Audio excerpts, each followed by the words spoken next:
of deceased chiefs or priests, thus deposited in accordance with the practice common amongst rude people, of consigning the property of the dead to the tomb with them, is contract overt by the fact that p. 160 the deposits are generally homogeneous. That is to say, instead of finding a large variety of relics, ornaments, weapons, and other articles, such as go to make up the possessions of a barbarian dignitary, we find upon one altar pipes only, upon another a simple mass of galena, while the next one has a quantity of pottery, or a collection of spearheads, or else is destitute of remains except perhaps a thin layer of carbonaceous material. Such could not possibly be the case upon the above hypothesis, for the spear, the arrows, the pipe, and the other implements and personal ornaments of the dead, would then be found in connection with each other. Besides the negative evidence here afforded in support of our classification, it is sustained by the circumstance that these mounds are almost invariably found within enclosures, which, for a variety of concurring reasons, we are induced to believe were sacred in their origin, and devoted primarily, if not exclusively, to religious purposes. The circumstance of stratification, exhibiting as it does an extraordinary care and attention, can hardly be supposed to result from any but superstitious notions. It certainly has no exact analogy in any of the monuments of the globe, of which we possess a knowledge, and its significance is beyond rational conjecture. Why these altars, some of which, as we have already seen, had been used for considerable periods, were finally heaped over, is an embarrassing question, and one to which it is impossible to suggest a satisfactory answer. That all were not covered by mounds is quite certain. The brick hearths, of which mention has occasionally been made by writers upon our antiquities, were doubtless none other than uncovered altars. Nothing is more likely than that, even though designed to be subsequently covered, some were left exposed by the builders, and afterwards hidden by natural accumulations, to be again exposed by the invading plough or the recession of the banks of streams. The indentations occasioned by the growth of roots over their surfaces, or the cracks resulting from other causes, would naturally suggest the notion of rude brick hearths. One of these hearths was discovered some years since near the town of Marietta in Ohio. It was surrounded by a low bank, of about 100 feet in circumference, which seemed to have been the ground plan or commencement of a mound. Fig 48 elliptical mound. Footnotes to Chapter 6. 99 It is not assumed to say that all the mounds occurring within enclosures are altar or sacrificial mounds. On the contrary, some are found which, to say the least, are anomalous, while others were clearly the sites of structures, or temple mounds.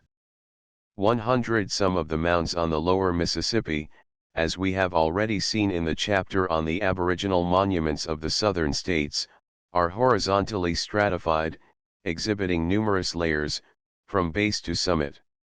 These mounds differ in form from the conical structures here referred to, and were perhaps constructed for a different purpose. Some are represented as composed of layers of earth, 2 or 3 feet thick, each one of which is surmounted by a burned surface, which has been mistaken for a rude brick pavement. Others are composed of alternate layers of earth and human remains. The origin of the latter is doubtless to be found in the annual bone burials of the Cherokees and other southern Indians, of which accounts are given by Bartram and the early writers. 101 In the construction of the Ohio Canal, a mound was partially excavated, in which were found a dial plate and other articles of European origin. The circumstances are detailed in a private letter from William H. Price, Esq., of Chillicothe, late member of the Board of Public Works of Ohio, under whose direction the mound was removed, in the year 1827, during the excavation of a part of the Ohio Canal in the township of Benton, Cuyahoga County, a short distance north of the mouth of Brandywine Creek. It became necessary to remove part of a small mound, so situated in the valley of a small rivulet as, at first, to induce doubts as to its being artificial. However, in the process of excavation, the remains of one or more human skeletons were found, also a gun barrel, and perhaps some of the mountings of the stock. In relation to the last I am not positive, but distinctly remember a circular brass plate or disc perhaps 1/16 of an inch in thickness, with, I think, raised letters and figures on one side, which exhibited a French calendar, so arranged as to serve for a century. I may mistake the duration for which it was intended, but give the above as my decided impression. I do not recollect the date, but think it was near the middle of the 17th century, say 1640 or thereabouts. Several silver crosses, a number of small bags of vermilion, and other relics, were discovered not long since by Mr. C. A. Vaughan, of Cincinnati, in some mounds excavated by that gentleman in the vicinity of Beardstown, Ill. They were found with skeletons, a few feet below the surface. 102 The skull of this skeleton, which is singularly large and massive, is now in the possession of Samuel G. Morton, M.D., of Philadelphia. It is of the same conformation with those of the recent Indians which surround it in his extensive collection. 103 Amongst the Mexicans, burial by fire was generally practiced. Clavigero mentions a fact, in connection with their funeral rites, which may serve to elucidate the point here raised, viz. That burial in the vicinity of some altar or temple, or in the sacred places where sacrifices were made, was often sought by the Mexicans.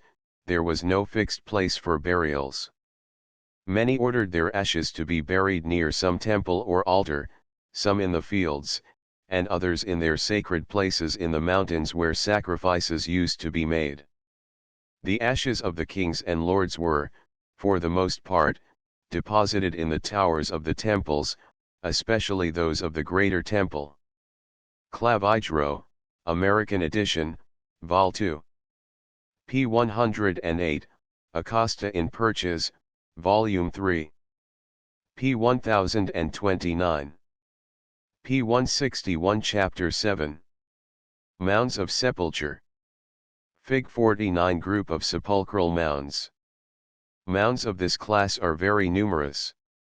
They are generally of considerable size, varying from 6 to 80 feet in height, but having an average altitude of from 15 to 20 or 25 feet. They stand without the walls of enclosures, at a distance more or less remote from them. Many are isolated, with no other monuments near them, but they frequently occur in groups, sometimes in close connection with each other, and exhibiting a dependence which was probably not without its meaning. They are destitute of altars, nor do they possess that regularity which characterizes the temple mounds. Their usual form is that of a simple cone, sometimes they are elliptical or pear-shaped. These mounds invariably cover a skeleton, in very rare instances more than one, as in the case of the Grave Creek Mound, which at the time of its interment was enveloped in bark or coarse matting, or enclosed in a rude sarcophagus of timber, the traces, in some instances the very casts of which remain. Occasionally the chamber of the dead is built of stone, rudely laid up, without cement of any kind. Burial by fire seems to have been frequently practiced by the mound builders. Urn burial also appears to have prevailed, to a considerable extent, in the southern states. With the skeletons in these mounds are found various remains of art, comprising p. 162 ornaments, utensils, and weapons. The structure and contents of a few mounds of this class will sufficiently explain their general character. Fig. 50. Fig. 50 exhibits a section of a large sepulchral mound situated on the third terrace, on the east bank of the Scioto River, about 6 miles below the city of Chillicothe. 104 It is the largest of the group, represented in the cut, Fig. 49, at the head of this chapter. There are no enclosures nearer than a mile, though there are 3 or 4 other mounds of smaller size, on the same terrace, within a few hundred yards. The mound is 22 feet high by 90 feet base. The principal excavation was made, as represented in the section, from the west side, commencing at about 1/3 of the height of the mound from the top, and was carried in a slanting direction towards the center. The soil of the mound is a sandy loam, entirely homogeneous throughout, though much compacted and slightly different in color towards the center, where water cannot penetrate. At 10 feet below the surface occurred a layer of charcoal, not far from 10 feet square, and from 2 to 6 inches in thickness, slightly inclined from the horizontal, and lying mostly to the left of the center of the mound. The coal was coarse and clear, and seemed to have been formed by the sudden covering up of the wood while burning, inasmuch as the trunks and branches perfectly retained their form, though entirely carbonized, and the earth immediately above as well as Fig. 51. Beneath was burned of a reddish color. Below this layer, the earth became much more compact and difficult of excavation. At the depth of 22 feet, and on a level with the original surface, immediately underneath the charcoal layer, and, like that, somewhat to one side of the center of the mound, was a rude sarcophagus or framework of timber, Fig. 51, now reduced to an almost impalpable powder, but the cast of which was still retained in the hard earth. This enclosure of timber, measuring from outside to outside, was 9 feet long by 7 wide, and 20 inches high. It had been constructed of unhewn logs laid one upon the other, and had evidently been covered with other timbers, which had sunk under the superincumbent earth, as they decayed. The bottom had also been covered with bark, matting, or thin slabs of wood. At any rate, a whitish stratum of decomposed material remained, covering P163 the bottom of the parallelogram. Within this rude coffin, with its head to the west, was found a human skeleton, or rather the remains of one, for scarcely a fragment as long as one's finger could be recovered. It was so much decayed that it crumbled to powder under the lightest touch. Of course, no portion of the cranium, of the slightest value for purposes of comparison, was recovered. Around the neck of the skeleton, forming a triple row, and retaining their position as originally strung and deposited with the dead, were several hundred beads, made of the compact portion of marine shells and of the tusks of some animal. Several of these still retain their polish, and bear marks which seem to indicate that they were turned in some machine, instead of being carved or rubbed into shape by hand. A few laminae of mica were also discovered, which completed the list of articles deposited with the skeleton, of which any traces remained.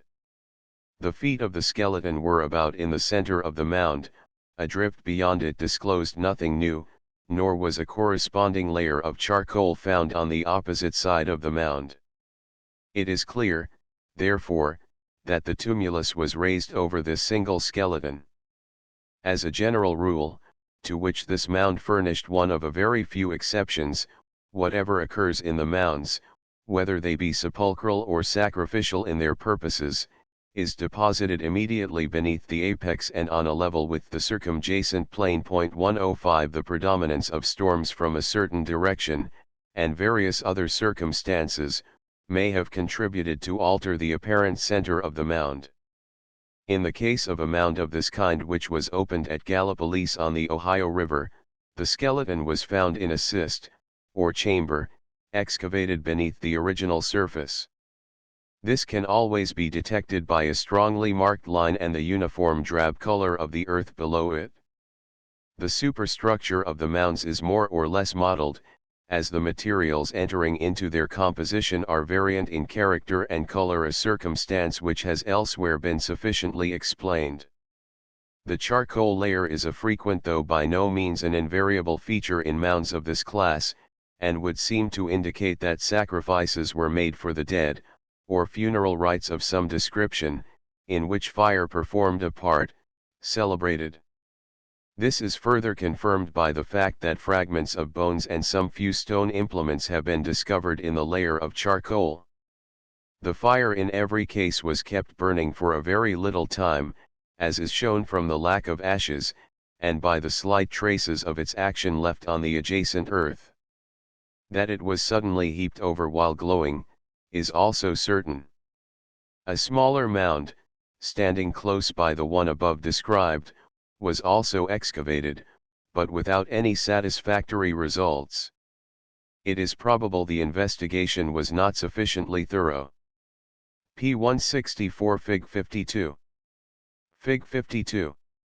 This tumulus, selected as a type of the second description of sepulchral mounds, is situated upon the broad and beautiful terrace on which Chillicothe stands, about 1 mile to the north of that town. 106 It is 15 feet in height by 65 or 70 feet base, and is composed of earth taken up from the surrounding plain.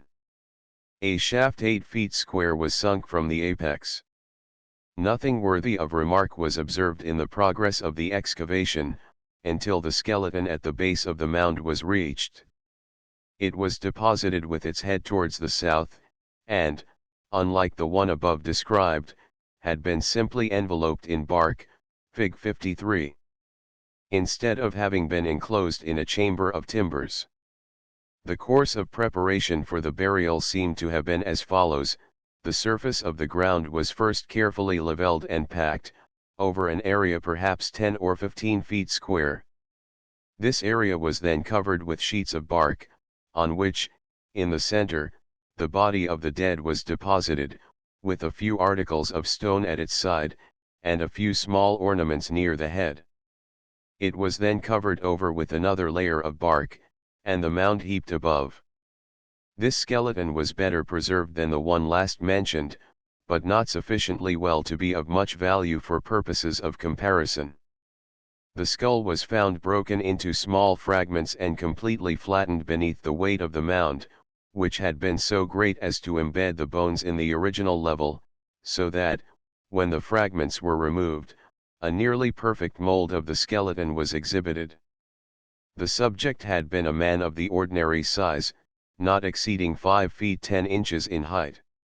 The lower maxillary or jawbone, wanting the condyles, was recovered.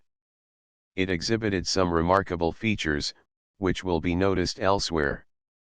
The articles found with the skeleton were few in number, and consisted of a stone tube and a stone implement or ornament, designed probably for suspension. The latter is 3 inches P 165 long, 1½ broad, and 3/4 of an inch in thickness, and weighs 5 ounces. Both articles are composed of a compact limestone, the surface of which was originally highly polished. Near the head of the skeleton were found a couple of bear's teeth which, from their position, were probably used as ear ornaments. Just at the head and also at the foot of the skeleton had been placed a small stick of timber, probably to retain the covering of bark in its place. That the envelope of the skeleton, in this case, was bark and not matting, was shown from the texture of the material, which was distinctly to be traced in the decomposed mass, as well as from other circumstances. From certain indications, it was, at first, thought the bark in the vicinity of the skeleton had been painted of a red color, as portions adhered to the bones, giving them a reddish tinge. This probably resulted from other and natural causes. The charcoal layer was not observed in this mound, though it may have existed to one side or the other of the excavation. Several other large mounds occur on the plain in the vicinity of the one here described, a number of which were examined with similar results. It may be observed that in most instances, in mounds of this description, the skeleton is found enveloped in bark or matting. It is difficult in some cases to decide which, instead of being enclosed in a chamber of timber. Fig 54. Fig 54 exhibits a section of a mound in which burial by fire had been practiced. 107 It is situated within the corporate limits of the city of Chillicothe, and was originally above 25 feet in height, though now reduced to about 20. The customary shaft was sunk from its apex. At 6 feet below the surface a layer of charcoal, corresponding in all respects with that described in connection with the first example of mounds of this class, was found. It was placed a little to the eastern side of the mound, a circumstance not shown in the figure, which exhibits a section from north to south. Upon the original level of the earth was found a deposit or layer of charcoal and ashes 6 or 8 feet square and from 6 inches to a foot in thickness. In this layer were discovered fragments of human bones, a stone hand axe, several thin pieces of copper which had been worked into shape, and also a number of stones of the harder and less common kinds, fragments of sienite, gneiss, etc. The stone hand axe here obtained, it is a remarkable fact, is the only one which has been recovered from the mounds, which incontestably belong to P166 the builders. Several of like character have nevertheless been found elsewhere. It is figured under the head of implements. The fire in this case had been a strong one, as is evidenced from the fact that the skeleton had here been almost entirely consumed. That it had also been heaped over while burning, was shown by the charcoal, which was coarse and clear, and by the baking of the earth immediately above it. In some instances, in which burial by incremation has been practiced, the entire skeleton is traceable.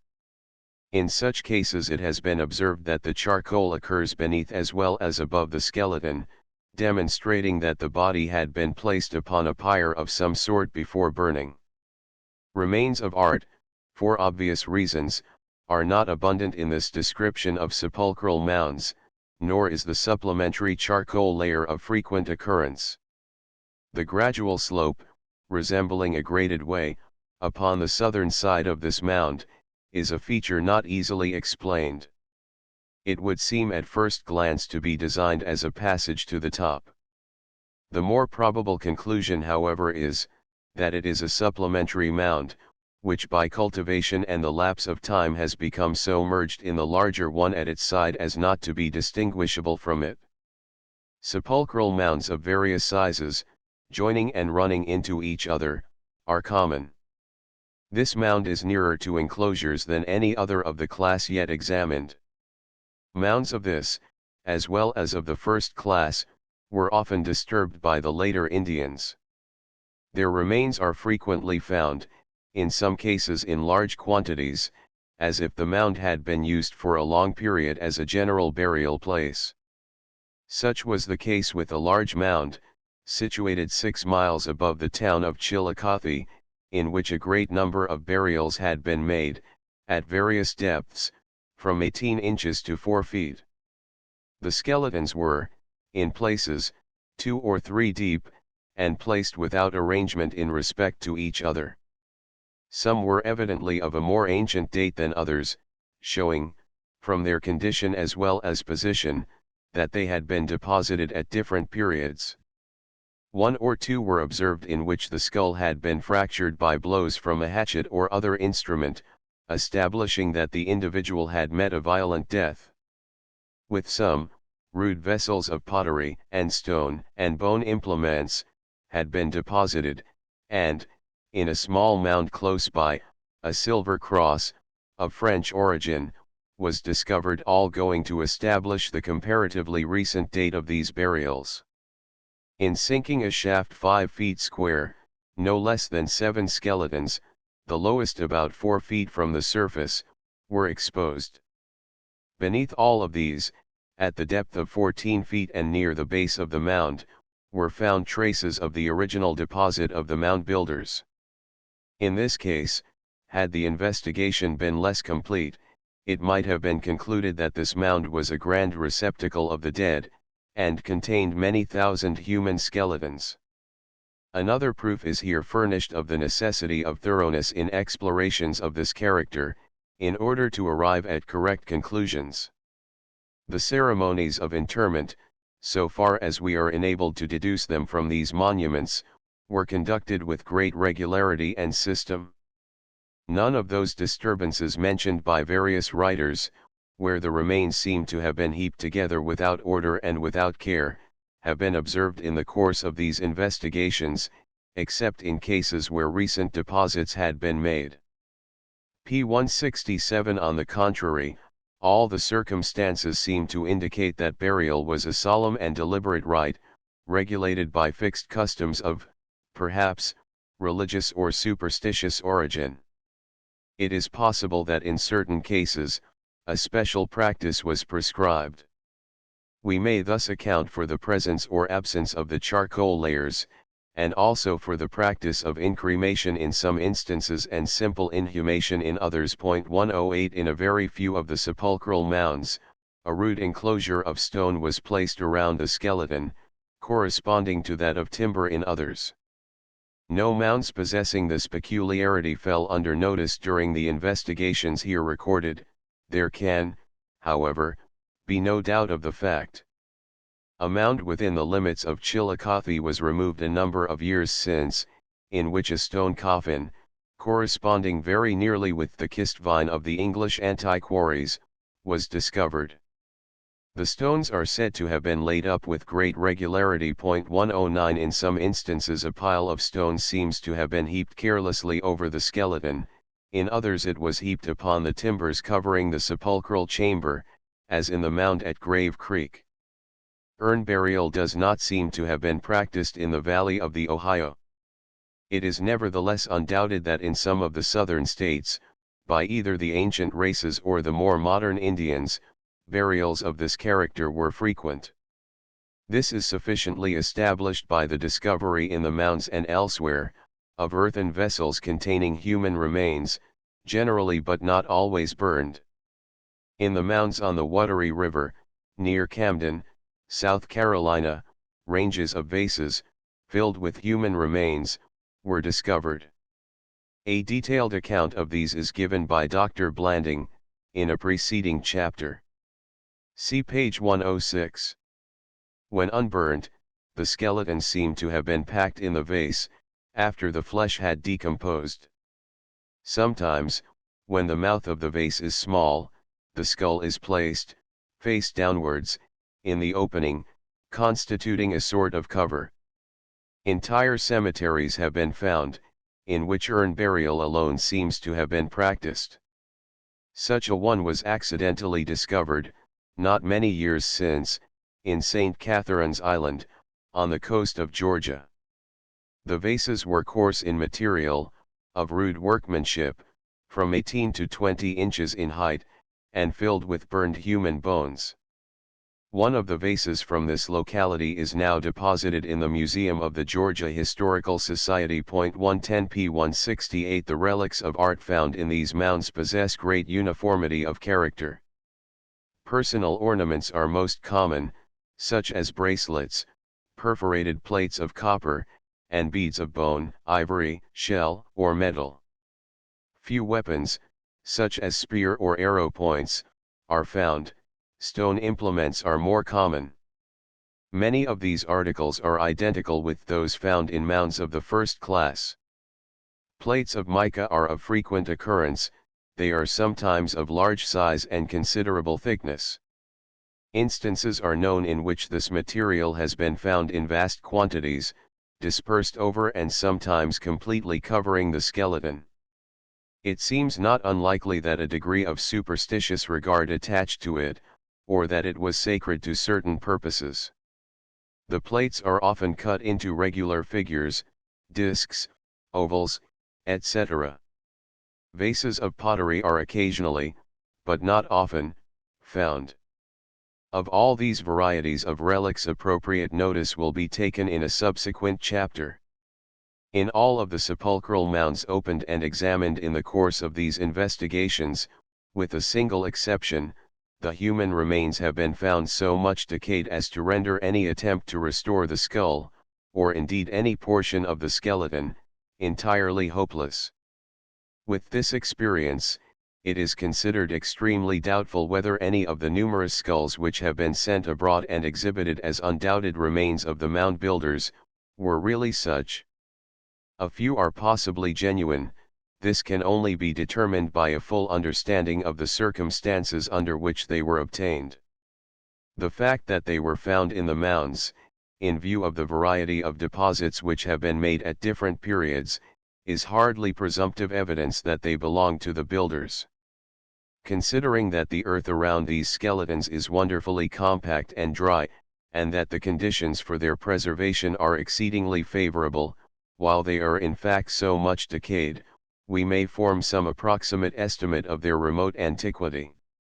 In the barrows of the ancient Britons, entire well-preserved skeletons are found, although possessing an undoubted antiquity of at least 1800 years. Local causes may produce singular results, in particular instances, but we speak now of these remains in the aggregate. It has already been observed, that, as a general rule, each mound was raised over a single individual. Fig 55. The mound at Grave Creek furnishes the only exception to the remark within the range of our observation. The mounds of the southern states are probably of different construction, and some of them may perhaps be regarded as general cemeteries. Fig 56 Great Mound at Grave Creek. The Grave Creek Mound, although it has often been described, deserves, from its size and singularity of construction, more than a passing notice. It is situated on the plain, at the junction of Grave Creek and the Ohio River, 12 miles below Wheeling, in the state of Virginia. It occurs in connection with various works now much obliterated, but is not enclosed by circumvallations. It is one of the largest in the Ohio Valley, measuring about 70 feet in height, by 1,169 in circumference at the base. It was excavated by the proprietor in 1838. He sank a shaft from the apex of the mound to the base, ba. Fig 55, intersecting it at that point by a horizontal drift, ae. It was found to contain two sepulchral chambers, one at the base, a, and another 30 feet above, c. These chambers had been constructed of logs, and covered with stones, which had sunk under the superincumbent mass as the wood decayed, giving the summit of the mound a flat or rather dish-shaped form. 111 The lower chamber contained two human skeletons, one of which was thought to be that of a female. The upper chamber contained but one skeleton in an advanced stage of decay. With these were found between 3,000 and 4,000 shell beads, a number of ornaments of mica, several bracelets of copper, and various articles carved in stone. After the excavation of the mound, a light 3-story wooden structure was erected upon its summit. It is indicated by B in the section P170. In respect to the number of sepulchral chambers and enclosed skeletons, this mound is quite extraordinary. It may be conjectured with some show of reason, that it contained the bones of the family of a chieftain, or distinguished individual among the tribes of the builders. It is common to find 2 or 3, sometimes 4 or 5, sepulchral mounds in a group. In such cases it is always to be remarked that one of the group is much the largest, twice or 3 times the dimensions of any of the others, and that the smaller ones, of various sizes, are arranged around its base, generally joining it, thus evincing a design dependence and intimate relation between them. Fig 57. Plans of 3 groups of this description are herewith presented. Fig 57. Number 1 is situated 6 miles below Hamilton, Butler County, Ohio. The relative sizes, positions, etc., of the mounds composing it, are indicated in the plan. The largest is 27 feet high, the rest range from 4 to 10 feet in height. P171 Number 2 occurs upon the plain in the immediate vicinity of Chillicothe, and is numbered 4 in the map of a section of the Scioto Valley, Plate 2. The small one indicated by the letter J was excavated, and found to contain the skeleton of a girl enveloped in bark, in the manner already described. The largest of the group is about 30 feet in height. Number 3 is situated in Pike County, Ohio and is indicated in the plan of the graded way near Piketon, plate XXXI. Something like this arrangement was observed by Commander Wilkes, in the mounds of Oregon. They occurred in groups of 5, as shown in Fig 58, the largest occupying the center Fig 58.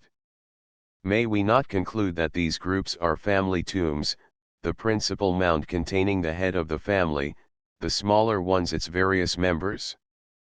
In the case of the Grave Creek Mound, it is possible that, instead of building an additional mound, a supplementary chamber was constructed upon a mound already raised, a single mound being thus made to fill the place of a group. This suggestion derives some support from the fact that the second chamber is placed, above the lower vault, at about the usual height of the larger sepulchral mounds. 112 It is not to be supposed that the mounds were the sole cemeteries of the race that built them. They were probably erected only over the bodies of the chieftains and priests, perhaps also over the ashes of distinguished families. The graves of the great mass of the ancient people who thronged our valleys, and the silent monuments of whose toil are seen on every hand, were not thus signalized. We scarcely know where to turn to find them. Every day the plow uncovers crumbling remains, but they elicit no remark, are passed by and forgotten. The wasting banks of our rivers occasionally display extensive cemeteries, but sufficient attention has never been bestowed upon them to enable us to speak with any degree of certainty of their date, or to distinguish whether they belong to the mound builders or a subsequent race. These cemeteries are often of such extent, as to give a name to the locality in which they occur.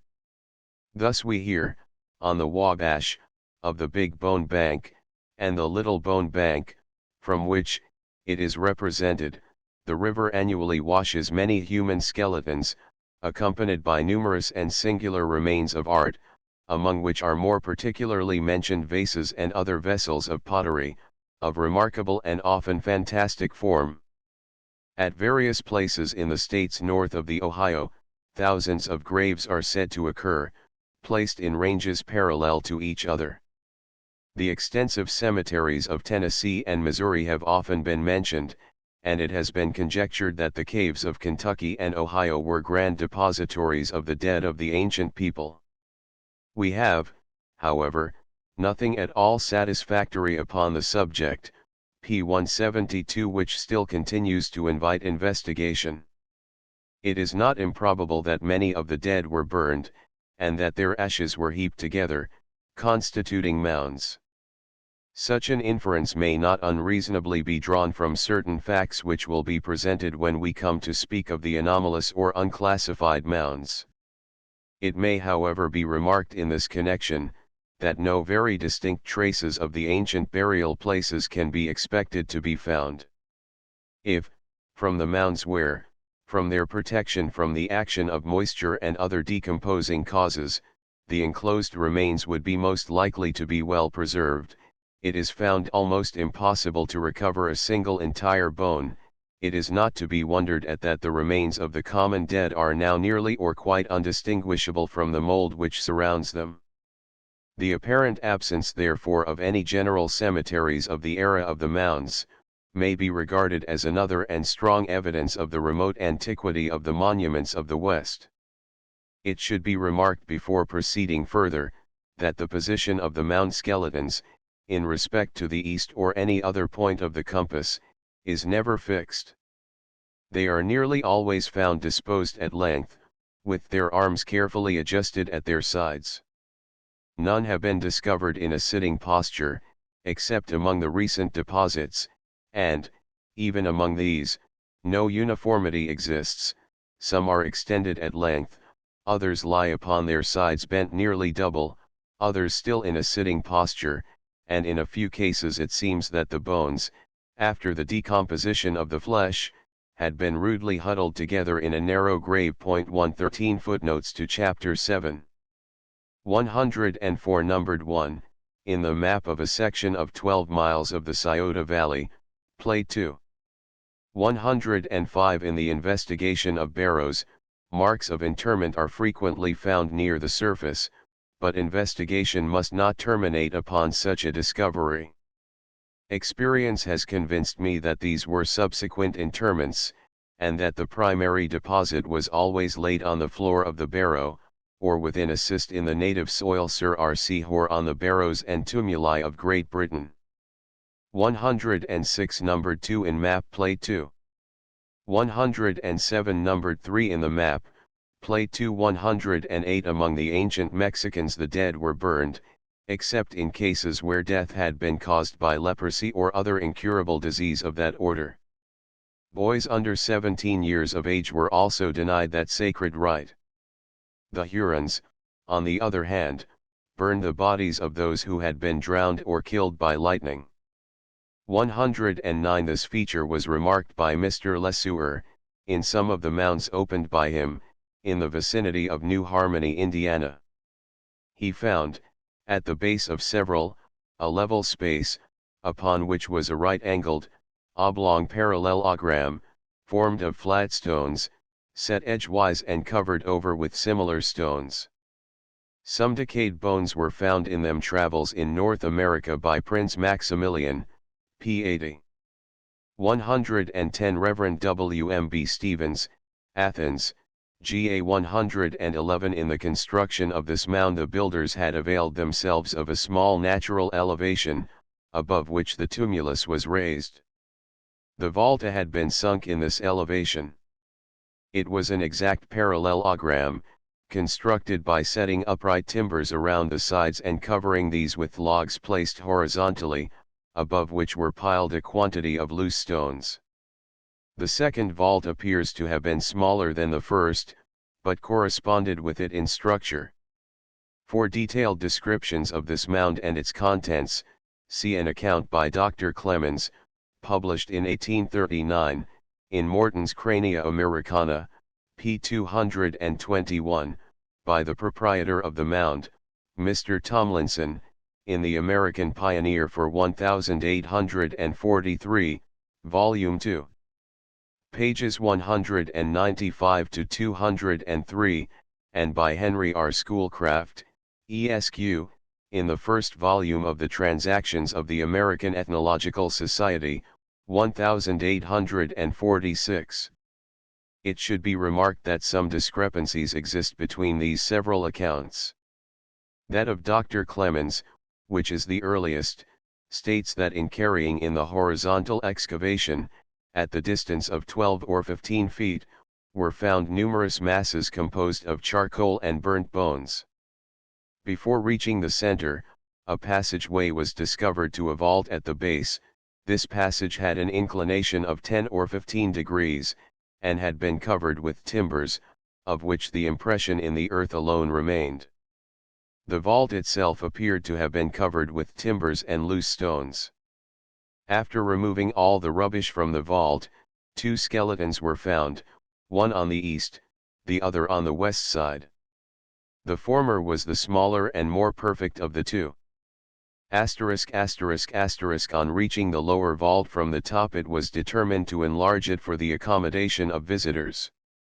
In so doing 10 more skeletons were discovered, all in a sitting posture, but in so fragile a state as to defy all attempts at preservation. It may be suggested, that the smaller or female skeleton in the vault, as well as those surrounding it, were the remains of victims sacrificed, in accordance with barbarian practice, as attendants in the world of spirits upon the chieftain, in honor of whom this mound was erected. This practice was common among the Natchez, Mexicans, Peruvians, and other aboriginal nations. 112 The barrows denominated the Bell Barrows, of England, are thought, by English antiquarians, to be a modification of the Bowl Barrow, formed by placing a new top upon the latter, and otherwise enlarging it, for the purpose of fresh interment. It is common in this description of barrows, to find one burial above the other, as at Grave Creek. 113 The North American Indians, in their burials by inhumation, very generally place the body in a sitting posture. Their customs of burial were, however, extremely variant. Some of the tribes to this day, after enveloping the bodies of their dead, place them on scaffolds or in the forks of trees. Among some of the southern Indians, they were exposed until the flesh parted from the bones, which were then gathered with various ceremonies and deposited in the huts of the relatives, the temples of the tribe, the medicine house, or in buildings specially dedicated to the purpose. The Mexicans, in cases where burial by inhumation was practiced, placed their dead in a sitting position. So too did the Central Americans and Peruvians, as is sufficiently evidenced by an examination of their tombs. It is a great mistake, however, to suppose that the custom was anything like universal either among the ancient inhabitants of more recent tribes. P 173 Chapter 8. Earthworks Temple Mounds. Fig 59 Terraced Mound. These mounds are distinguished by their great regularity of form and general large dimensions. They occur most usually within, but sometimes without, the walls of enclosures. They consist chiefly of pyramidal structures, truncated, and generally having graded avenues to their tops. In some instances they are terraced, or have successive stages. But whatever their form, whether round, oval, octangular, square, or oblong, they have invariably flat or level tops, of greater or less area. Examples are known in which, although but a few feet in elevation, they cover several acres of ground, in which cases they are commonly called platforms. Mounds of this class are not numerous in Ohio, and it is believed are only found at Marietta, Newark, Portsmouth, and in the vicinity of Chillicothe. These are all described, and their predominant features illustrated, in the accounts of the works at the several points where they occur, to which attention is directed. See Plates 18, XXV, XXVI. Those at Marietta are situated within an enclosure, those at Newark and near Chillicothe, in close connection with small circles upon which they seem to have some degree of dependence.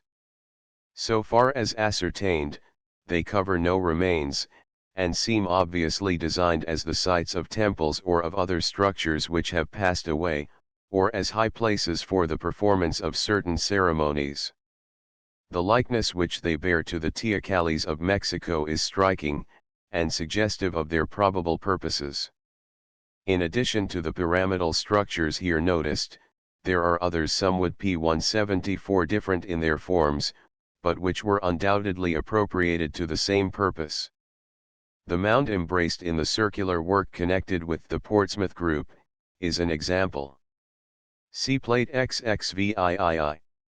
Though much defaced, its original plan can easily be made out. It is circular, placed on a terrace, is truncated, and has a spiral pathway leading to its summit. The purpose already assigned to it, viz. that of a site for a temple, or a high place for the performance of ceremonies probably connected with the superstitions of the ancient people, is indicated not less by the peculiarities of its construction, than by the character of the enclosure in which it is situated. The feature of truncation is not, however, peculiar to this class of mounds. It is frequently observed in those which, upon investigation, are found to be sepulchral in their character, in which cases it is to be attributed to the falling in of the sepulchral chambers. This circumstance gave the summit of the Grave Creek Mound a hollow or dish-shaped form, which was a source of much conjecture, until the excavation of the mound explained the cause. Along the Mississippi River, and especially as we approach the Gulf, these regular structures increase both in number and magnitude. In Kentucky they are more frequent than in the states north of the Ohio River, and in Tennessee and Mississippi they are still more abundant. Some of the largest, however, Fig 60, occur in pretty high latitudes. The Great Mound at Cahokia, Illinois, is one of the most remarkable. It has often been described, and all accounts concur in respect to its great size. The following approximate plan will serve to give an idea of its general outline. It is of course much rounded, and its regularity to a great degree destroyed, by the storms and changes of centuries. Its original plan is, however, represented to be still sufficiently obvious. The form of the mound is that of a parallelogram, 700 feet long by 500 wide at the base. It is 90 feet in height. Upon one side is a broad apron or terrace, which is reached by a graded ascent. At the time this mound was occupied by the monks of La Trappe, the terrace was used as a garden. It is 160 feet wide and 350 long. The summit or highest part of the mound, A, measures 200 feet in width by 450 in length. Here formerly stood a broad, low mound, which was disturbed in preparing the foundations of a dwelling house. Within it were found human bones, and various implements of stone and pottery, probably belonging to a recent deposit. This mound covers not far from 8 acres of ground, and the area of its level summit is about 5 acres. Its solid contents may be roughly estimated at 20 millions of cubic feet. 114 Fig 61. A number of similar mounds, though of less size, occur in this P175 vicinity, and others still exist near the city of St. Louis. 115 mounds of this class are sometimes surrounded by low embankments of earth. A fine example is furnished by the large conical mound at Marietta, of which a view is elsewhere given. Another occurs on the Virginia shore of the Ohio, nearly opposite the head of Blennerhassett's Island, Fig 61. It is lozenge-shaped, and is surrounded by a wall and ditch. 116 Some very remarkable mounds of this class occur in Kentucky, on the long bottom of Cumberland River, in Adair County, also near Cadiz, Trigg County, near Mount Sterling, and in Hickman and McCracken counties. In Whiteby County is one 360 feet long, 150 wide, and 12 high, with graded ascents, and at Hopkinsville, Christian County, is one of great size, upon which the courthouse is built.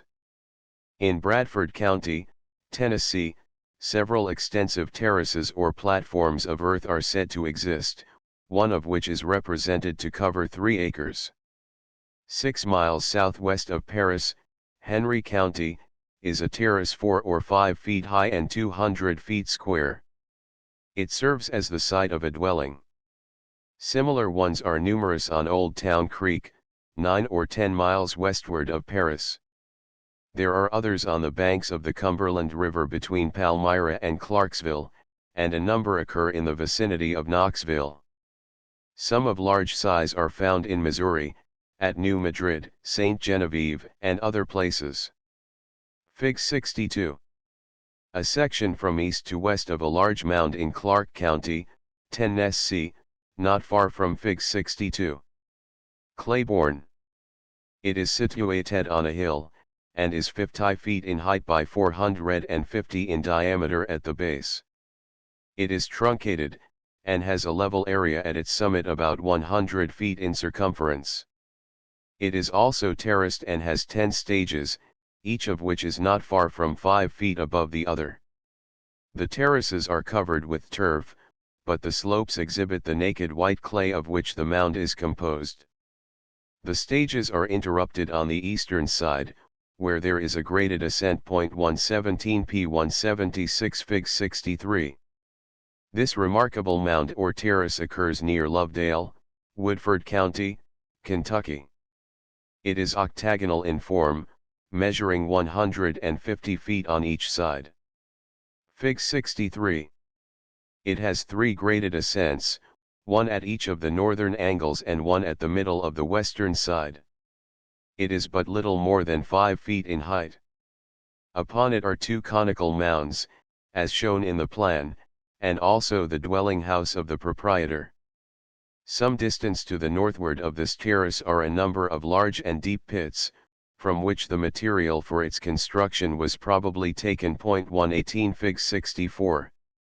The plan of this mound or terrace sufficiently explains its character. It is situated 3 miles from Fig 64. Washington, Mason County, Kentucky. Its height is 10 feet. 119. No sooner do we arrive in the southern states, than we find these teocalli-shaped structures constituting the most numerous and important portion of the ancient remains. They preserve very nearly the same form with those already described, but are generally of greater size, and enter into many new combinations. Examples of a considerable number have already been given in the chapter on the monuments of the southern states. Here they often occur entirely separate from enclosures of any sort, and are frequently placed with a great deal of regularity in respect to each other. It sometimes happens that a large truncated mound is surrounded by a series of smaller ones, so as to form an ellipse, circle, square, or parallelogram. 120. In some instances the various mounds of a group are connected with each other by raised ways or terraces.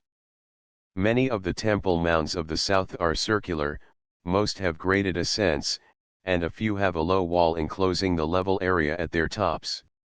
In Macon and Cherokee counties, North Carolina, quite a number answering to this description, Fig 65. Are said to exist. A very remarkable one occurs near the town of Franklin, on the Tennessee River, and another not far from the town of Murphy, on Valley P177 River. They are from 12 to 15 feet high and of proportionate base. Their form is best illustrated by the AC compennying and graving, Fig 65. There are no enclosures in the 6 CINITY of these works. It is said the Indians formerly built their council houses upon them. Some of these circular mounds, as we have seen in a previous chapter, were ascended by spiral pathways, winding round them, as round a shaft, from base to summit. Indeed, it would be impossible to describe all the various forms which these structures assume. Their general character is however sufficiently illustrated by the preceding examples. It often happens that the temple mounds of the south have other mounds upon their summits. This is especially the case with the large pyramidal structures. An example is furnished in the Great Seltzertown Mound, which is covered with a number of smaller ones. Fig 66. Group of sepulchral mounds. Footnotes to Chapter 8. 114. Notes on the Antiquities of the Mississippi Valley, by H. H. Breckenridge, Transaction AM Philosophy SOC 1813, Views of Louisiana, p. 172, Latrobe, Volume 2, p. 250, Featherston Hawkes Travels in North America, p. 66. 115. There is an elevation of earth not far from Chicago, in the northern part of Illinois, which was supposed, for many years, to be of artificial origin. It is well known as Mount Joliet. It appears, however, from all direct information that can be gathered concerning it, that it is simply a natural eminence of regular outline. So far as we are informed, there are no traces of a great ancient population in that vicinity, such as we almost invariably find accompanying the more imposing aboriginal monuments. 116. On the authority of Charles Sullivan, Esq., Marietta, Ohio. 117. The description of this mound is from the Rafinesque MSS. The section purports to have been made by a Mr. Ewing. 118. Rafinesque MSS. The survey of this singular monument purports to have been made in 1820. The then proprietor was a Mr. Ship, the position of whose residence is shown in the plan. 119. Rafinesque manuscripts, 1818. 120 mounds placed in this manner are of occasional occurrence in the more northern states. Examples have been remarked in Illinois and Missouri. 12 miles southwest of the town of Glasgow, Barron County, Kentucky, a group is found. The mounds are small, oval, and placed at intervals of about 50 yards, so as to constitute a circle of perhaps 1,500 feet in circumference. In the center of the circular area is a large mound between 20 and 30 feet in height. These mounds appear to have sustained structures of some kind. Collins's Kentucky, p. 176. p. 178 Chapter 9. Anomalous mounds. Besides the mounds already described, the purposes of which seem pretty clearly indicated, there are many which will admit of no classification. Some of them possess features in common with all classes, and seem to have been appropriated to a double purpose, while others, in our present state of knowledge concerning them, are entirely inexplicable. As these mounds differ individually from each other, it is of course impossible to present anything like a general view of their character. We can therefore only describe a few of the more remarkable, dismissing the remainder with the single observation that their features do not indicate any specific design, and are not sufficiently distinct or uniform to justify or sustain a classification. One of the most singular of these mounds, and one which best illustrates the remark that certain mounds were probably made to subserve a double purpose, is situated within a large enclosure on the east bank of the Scioto River. Mark CE, Plate XX. A plan and section of the mound are herewith presented, Fig. 67. Fig. 67. It is an irregular oval in form, and is 160 feet long, 90 broad at its larger end, and 20 feet in height. Excavations were made at the points indicated in the section. The one towards the right or smaller end of the mound disclosed an enclosure of timber, 8 feet square, and similar, in all respects, to those found in the sepulchral mounds, except that, in this instance, posts 8 inches in diameter had been planted at the outer corners, as if to sustain the structure. These posts had been inserted 18 inches in the P179 original level or floor of the mound. The holes left by their decay were found filled with decomposed material. When this was removed, they exhibited perfect casts of the timbers. The casts also of the horizontal timbers were well retained in the compact earth, and one of the workmen, without much difficulty, was enabled to creep more than half the way around the enclosure which they had formed. Within this chamber the earth was as firm as in any portion of the mound. Upon removing a portion, a skeleton partly burned was found, and with it a thin copper plate 7 inches long and 4 broad, perforated with 2 small holes, also a large pipe of bold outline, carved from a dark compact porphyry, Fig. 68. The bones seemed to have been enveloped in a species of matting, which was too much decayed to be distinctly made out. The floor of the mound, it should be mentioned, so far as explored, was composed of clay, was perfectly level, and had been burned to considerable hardness. Fig. 68 half size. The second excavation, B, was made in the larger end of the mound, somewhat to one side of the center, at a spot marked by a depression in the surface. At the depth of 20 feet was found an altar of clay of exceeding symmetry. This was sunk, as shown in the section, in the general level or floor of the mound, and had been surrounded by an enclosure in all respects similar to the one above described, except that the timbers had been less in size. A fine carbonaceous deposit, resembling burned leaves, was found within the altar. Amongst the decayed materials of the surrounding enclosure were found several skewers, if we may so term them, in lack of a better name, made of the bones, ulna, of the deer. They were finely tapered to a point, and had evidently been originally highly polished. Some were not less than 9 or 10 inches long. Though apparently sound, they were found to be exceedingly brittle, retaining little if any of their animal matter. Drifts were carried in the course shown in the section, and the evidences of another enclosure discovered. The excavation was suspended at this point, in consequence of heavy and continued rains. The hole soon became partly filled by the caving in of the loose earth near the surface, which discouraging circumstance, joined to the extreme difficulty of digging 121, prevented a resumption of P180 the investigation. It is very certain that another, perhaps several other chambers are concealed by this mound.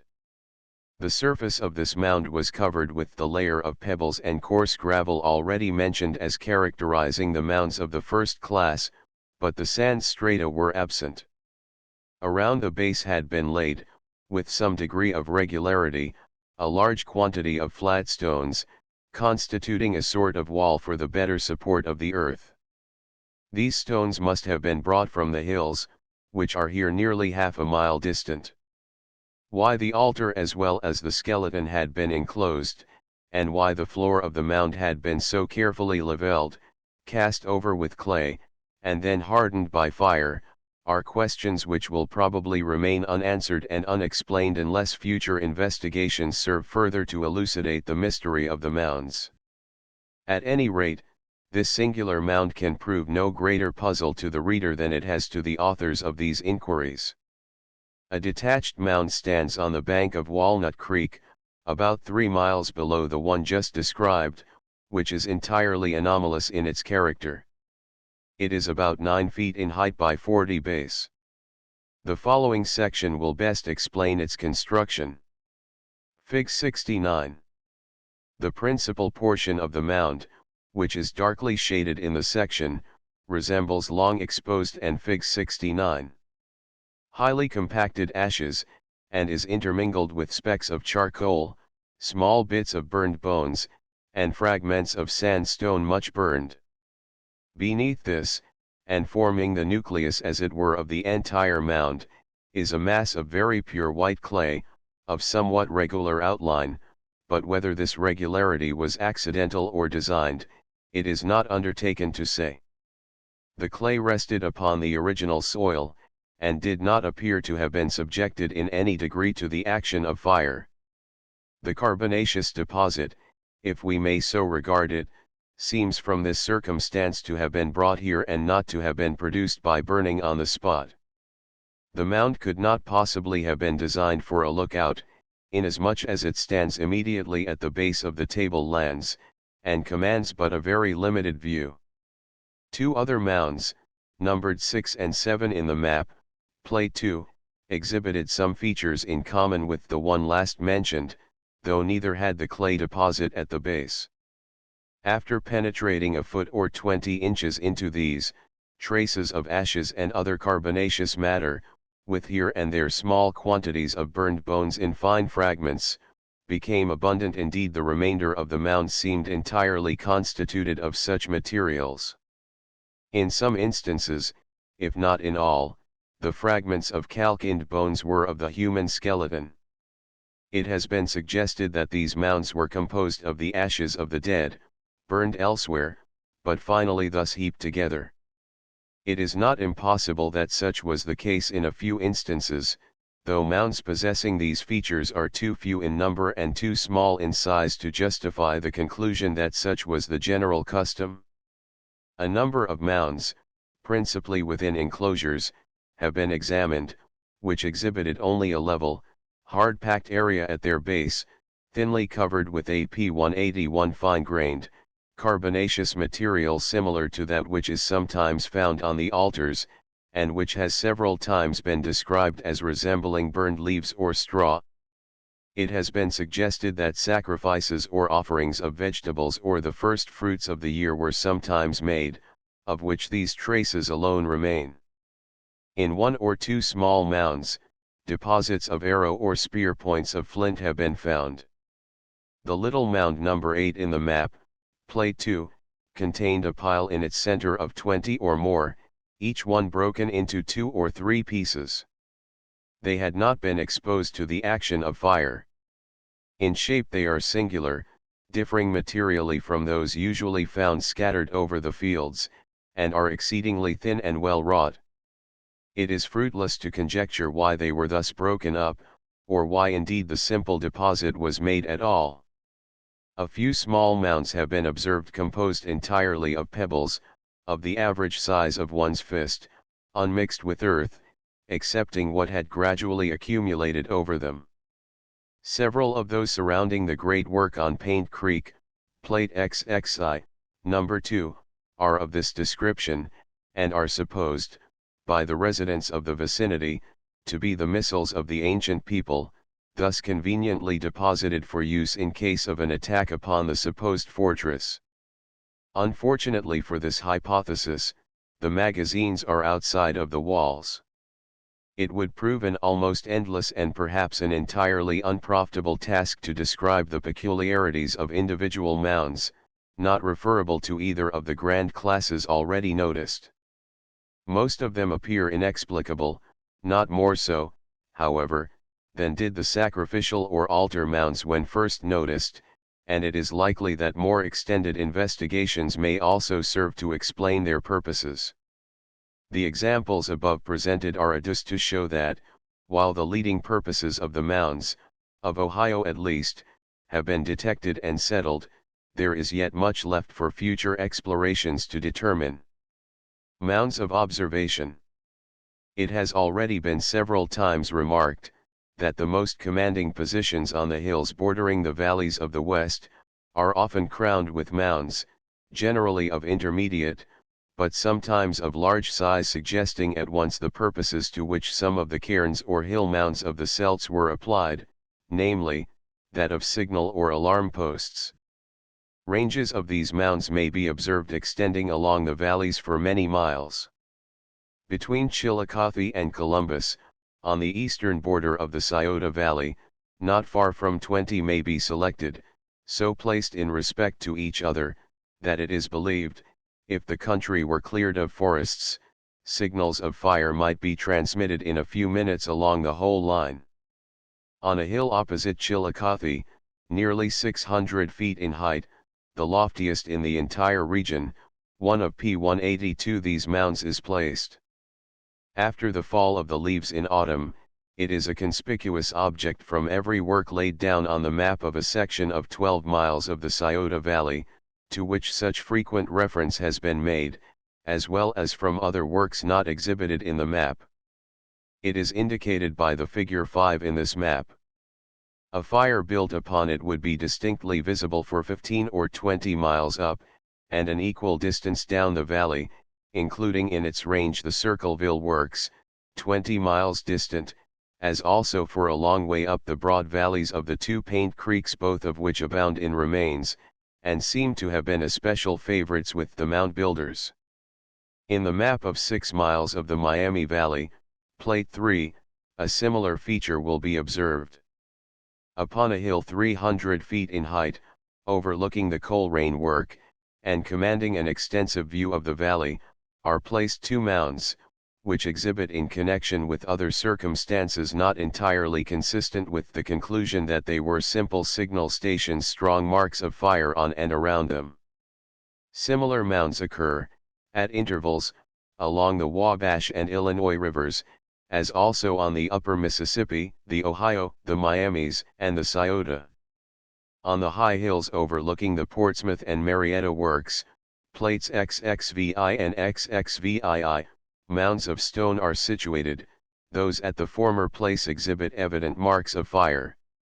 On the heights around the works at Grave Creek in Virginia, similar features have been observed. 122. A trip of exploration, made with special reference to this and kindred points, disclosed the fact that, between the mouths of the Scioto and Guyandotte rivers, the hills upon both sides of the Ohio, for the entire distance, were studded with mounds. Many of them, however, occurred in groups, their bases joining, and were placed so far back from the brow of the hills as to be entirely invisible from the valley, facts wholly opposed to the hypothesis which ascribes a common purpose to all of the hill mounds. Indeed, for the distance above specified, these mounds, though less in size, seemed quite as numerous as those in the valley, in which, besides mounds and a few small circles, no works of magnitude were discovered, another fact which may not be without its importance in this connection. Some of the hill mounds bordering on the Ohio have been opened by explorers, and found to contain human remains, but whether of an ancient or modern date, it is difficult, from the imperfect nature of the accounts, to determine. The remarkable mound already mentioned, situated on the high hill near Chillicothe, was opened some 12 or 15 years ago, and, it is said, human remains and a variety of relics were discovered in it. Although the investigation of this class of mounds has, from a variety of causes, been comparatively limited, yet enough has been ascertained concerning them, to justify the belief that a large proportion contain human remains, undoubtedly those of the mound builders. And, although traces of fire are to be observed around very many, the marks are not sufficiently strong to sustain the inference that all were lookouts, and that fires were kindled upon them as signals. It is not impossible that a portion were devoted to sepulture, another portion to observation, and that some answered a double purpose. P 183. This is a point which remains to be settled by the disclosures of the mattock and spade, and by a close and extended observation of the dependences which exist, not only between the hill mounds themselves, but between them and the other monuments of the same people. It may perhaps seem, from what has been adduced, that the classification of any portion of the hill mounds as places of observation, is not sufficiently well authorized. The positions, however, which many of them occupy, are such as would most naturally be chosen for such purposes, though not necessarily for such only. The apparent dependence which exists between some of them and the larger earthworks would also seem to favor the idea that they were lookouts. But whether signal stations or otherwise, there can be no doubt that the ancient people selected prominent and elevated positions upon which to build large fires, which were kept burning for long periods, or renewed at frequent intervals. For what purposes they were built, whether to communicate intelligence or to celebrate some religious rite, it is not undertaken to say. 123. The traces of these fires are only observed upon the brows of the hills. They appear to have been built generally upon heaps of stones, which are broken up and sometimes partially vitrified. In all cases they exhibit marks of intense and protracted heat. They are vulgarly supposed to be the remains of furnaces, from the amount of scoriaceous material accompanying them, which often covers a large area, and is several feet in thickness. This popular error has led to some very extravagant conjectures as to the former mineral wealth of the vicinity in which they occur, an error which has been perpetuated in various works on American antiquities. The dependence which exists between certain mounds, and the defensive structures within or near which they are located, is too evident to admit of doubt. It has already been made a subject of remark, page 43, and need only be referred to here. In the case of the fortified hill, plate 6, we find a large mound commanding the only avenue leading to it, and so placed that no approach could be made unobserved from its summit. Similar dependences, perhaps still more marked, are perceived in other works, where mounds are placed on the approaches, or at such points within or without the walls as are best adapted for observation. See Plate 11, NOS 1 and 2, p. 184. Stone heaps. Rude heaps of stone, occasionally displaying some degree of regularity, are not uncommon at the West, though by no means peculiar to that section of country. It is exceedingly questionable whether any of them belong to the same era with the other works here treated of, although they are usually ascribed to the mound builders. The stone mounds, of which mention has already been made, are very different structures, and should not be confounded with these rude accumulations.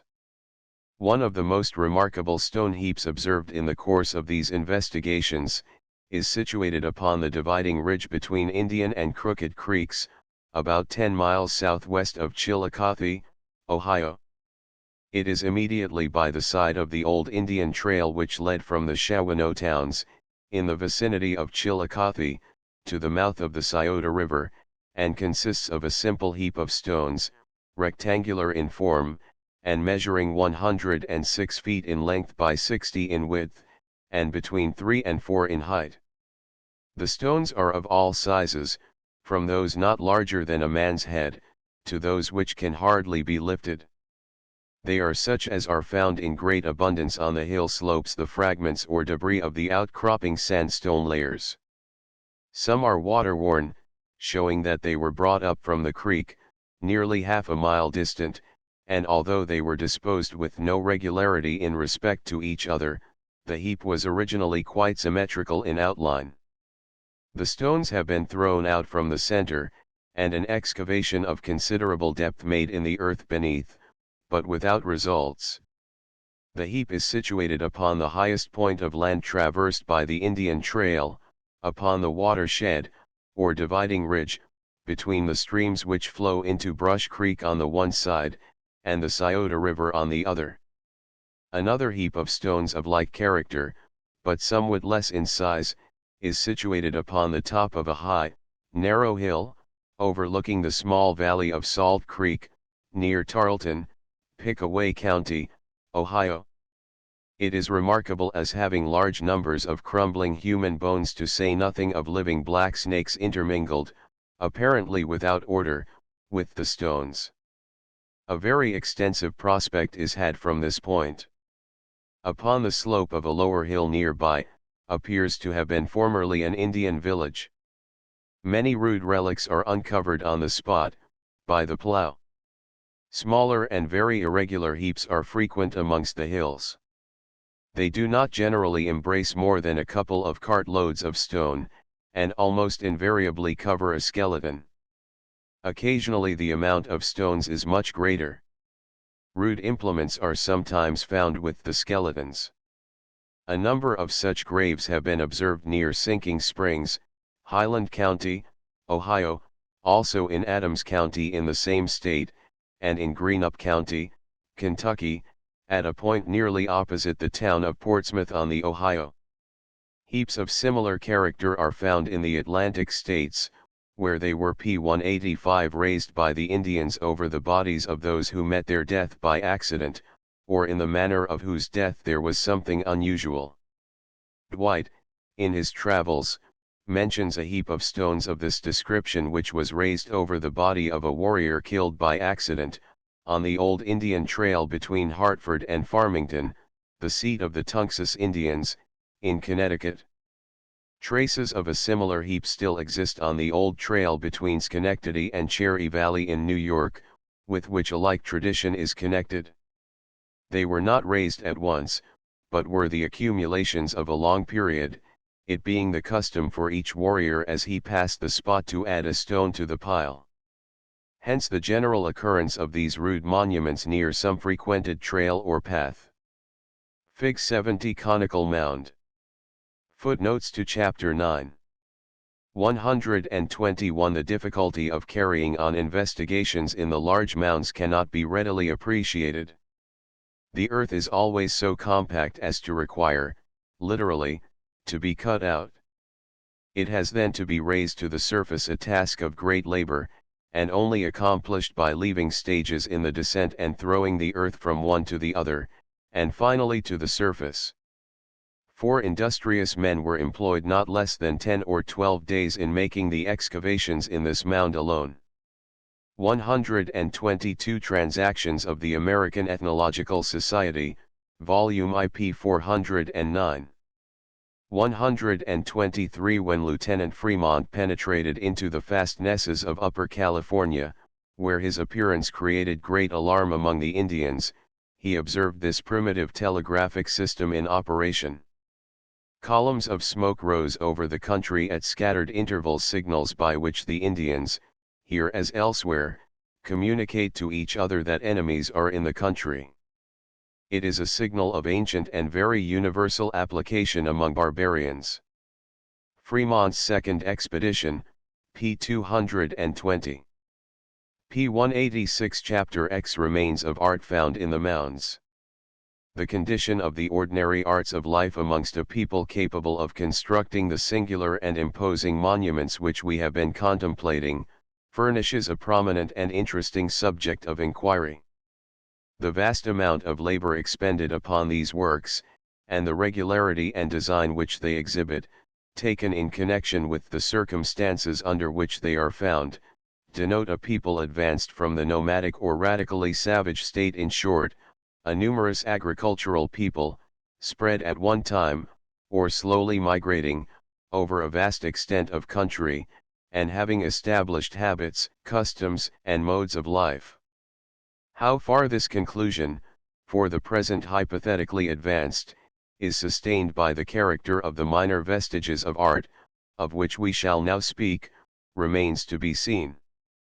It has already been remarked, that the mounds are the principal depositories of ancient art, and that in them we must seek for the only authentic remains of the builders. In the observance of a practice almost universal among barbarous or semi-civilized nations, the mound builders deposited various articles of use and ornament with their dead. They also, under the prescriptions of their religion, or in accordance with customs unknown to us, and to which perhaps no direct analogy is afforded by those of any other people, placed upon their altars numerous ornaments and implements, probably those most valued by their possessors, which remain there to this day, attesting at once the religious zeal of the depositors, and their skill in the simpler arts. From these original sources, the illustrations which follow have been chiefly derived. The necessity of a careful discrimination between the various remains found in the mounds, resulting from the fact that the races succeeding the builders in the occupation of the country often buried their dead in them, has probably been dwelt upon with sufficient force, in another connection. Attention to the conditions under which they are discovered, and to the simple rules which seem to have governed the mound builders in making their deposits, can hardly fail to fix with great certainty their date and origin. Thus in the case of the stratified mounds, we well know, if the strata are entire, that whatever deposits are found beneath them were placed there at the period of the construction of the mounds themselves. On the other hand, if they are broken up, it follows with equal certainty that the mound in which the disturbance is observed, has been invaded since its erection. It will therefore be seen that we have some certain means of determining, aside from the distinctive features of the articles themselves, which of the relics discovered p. 187 in the mounds pertain to their builders, and which are of a later date.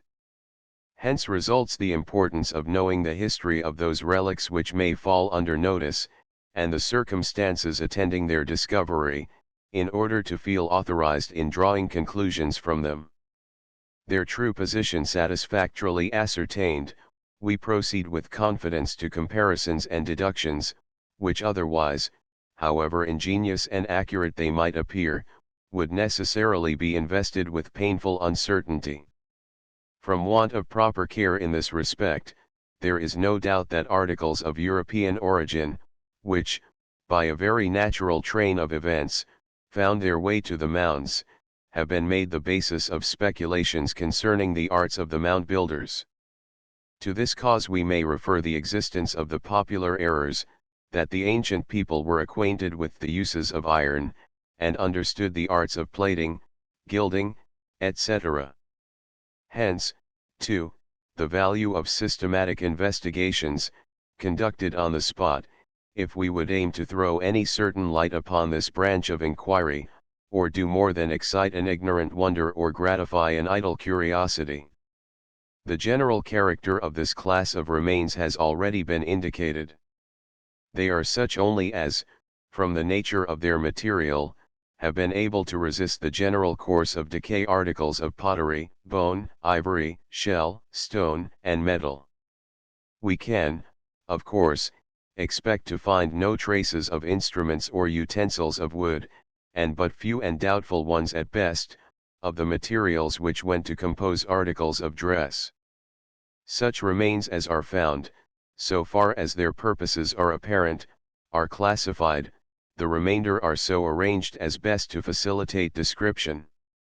Pottery and articles of clay. The art of the potter is hoary in its antiquity.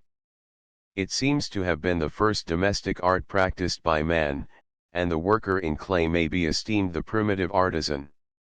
Go where we will, From the hut of the roving Indian to the palace of the civilized prince, we everywhere find the products of his craft, rude and unpolished from the hand of the savage, or rivaling the marble from the manufactories of Wedgwood and Copeland. The site of every Indian town throughout the West is marked by the fragments of pottery scattered around it, and the cemeteries of the various tribes abound with rude vessels of clay, piously deposited with the dead. Previous to the advent of Europeans, the art of the potter was much more important and its practice more general, than it afterwards became upon the introduction of metallic vessels. The mode of preparing and molding the material is minutely described by the early observers, and seems to have been common to all the tribes, and not to have varied materially from that day to this. The work devolved almost exclusively upon the women, who kneaded the clay and formed the vessels. P188 experience seems to have suggested the means of so tempering the material as to resist the action of fire. Accordingly we find pounded shells, quartz, and sometimes simple coarse sand from the streams, mixed with the clay. None of the pottery of the present races, found in the Ohio Valley, is destitute of this feature, and it is not uncommon, in certain localities, where from the abundance of fragments, and from other circumstances, it is supposed the manufacture was specially carried on, to find quantities of the decayed shells of the freshwater mollusks intermixed with the earth, which were probably brought to the spot to be used in the process. Among the Indians along the Gulf, a greater degree of skill was displayed than with those on the upper waters of the Mississippi and on the lakes. Their vessels were generally larger and more symmetrical, and of a superior finish. They molded them over gourds and other models, and baked them in ovens. In the construction of those of large size, it was customary to model them in baskets of willow or splints, which, at the proper period, were burned off, leaving the vessel perfect in form, and retaining the somewhat ornamental markings of their molds. Some of those found on the Ohio seem to have been modeled in bags or nettings of coarse thread or twisted bark. These practices are still retained by some of the remote western tribes. Of this description of pottery many specimens are found with the recent deposits in the mounds. They are identical in every respect with those taken from the known burial grounds of the Indians, and though generally of rude workmanship, they are not destitute of a certain symmetry of shape and proportion. Among the mound builders the art of pottery attained to a considerable degree of perfection. Various though not abundant specimens of their skill have been recovered, which, in elegance of model, delicacy, and finish, as also in fineness of material, come fully up to the best Peruvian specimens, to which they bear, in many respects, a close resemblance. They far exceed anything of which the existing tribes of Indians are known to have been capable. It is to be regretted that none of these remains have been recovered entire in the course of our investigations. They have been found only in the altar or sacrificial mounds, and always in fragments. The largest deposit was found in the Long Mound, number 3, Mound City, see page 149, from which were taken fragments enough to have originally composed a dozen vessels of medium size. By the exercise of great care and patience in collecting and arranging the pieces, a few vessels have been very nearly restored, so nearly, as not only to show with all desirable accuracy their shape, but also the character of their ornaments. They exhibit a variety of graceful forms. The material of which they are composed is a fine clay, which, in the more delicate specimens, appears to have been worked nearly pure, possessing a very slight silicious intermixture. Some of the coarser specimens, though much superior in model, have something of the character of the Indian ware already described, pulverized quartz being intermixed with the clay. Others are tempered with a salmon-colored mica in small flakes, which gives them a ruddy and rather brilliant appearance, and was perhaps introduced with some view to ornament as well as P189 utility. 124 None appear to have been glazed, although one or two, either from baking or the subsequent great heat to which they were subjected, exhibit a slightly vitrified surface. Their excellent finish seems to have been the result of the same process with that adopted by the Peruvians in their fictile manufactures. Spade suit XLVI. Plate XLVI. Earthen vessels from the mounds. This plate exhibits drawings of 8 vessels of pottery, of which NOS 1, 2, 3, 4, were taken from the mounds of Ohio, and NOS 6, 7, 8, 9, from the mounds of South Carolina and Florida. NOS 3 and 4, although taken from the mounds, will readily be recognized as of comparatively modern manufacture. They were found with the recent deposits, and may be considered as fair specimens of Indian skill in this department. Unlike the older vessels with which they are placed in contrast, they are heavy and coarse, both in material and workmanship. Number 1 is a beautiful vase, molded from pure clay, with a slight siliceous intermixture. Its thickness is uniform throughout, not exceeding 1/6 of an inch. Its outer as well as interior surface is smooth, except where it is dotted by way of ornament. Its finish resembles in all respects that of the finer Peruvian pottery, and, when held in certain positions towards the light, exhibits the same peculiarities of surface, as if it had been carefully shaved and smoothed with a sharp knife.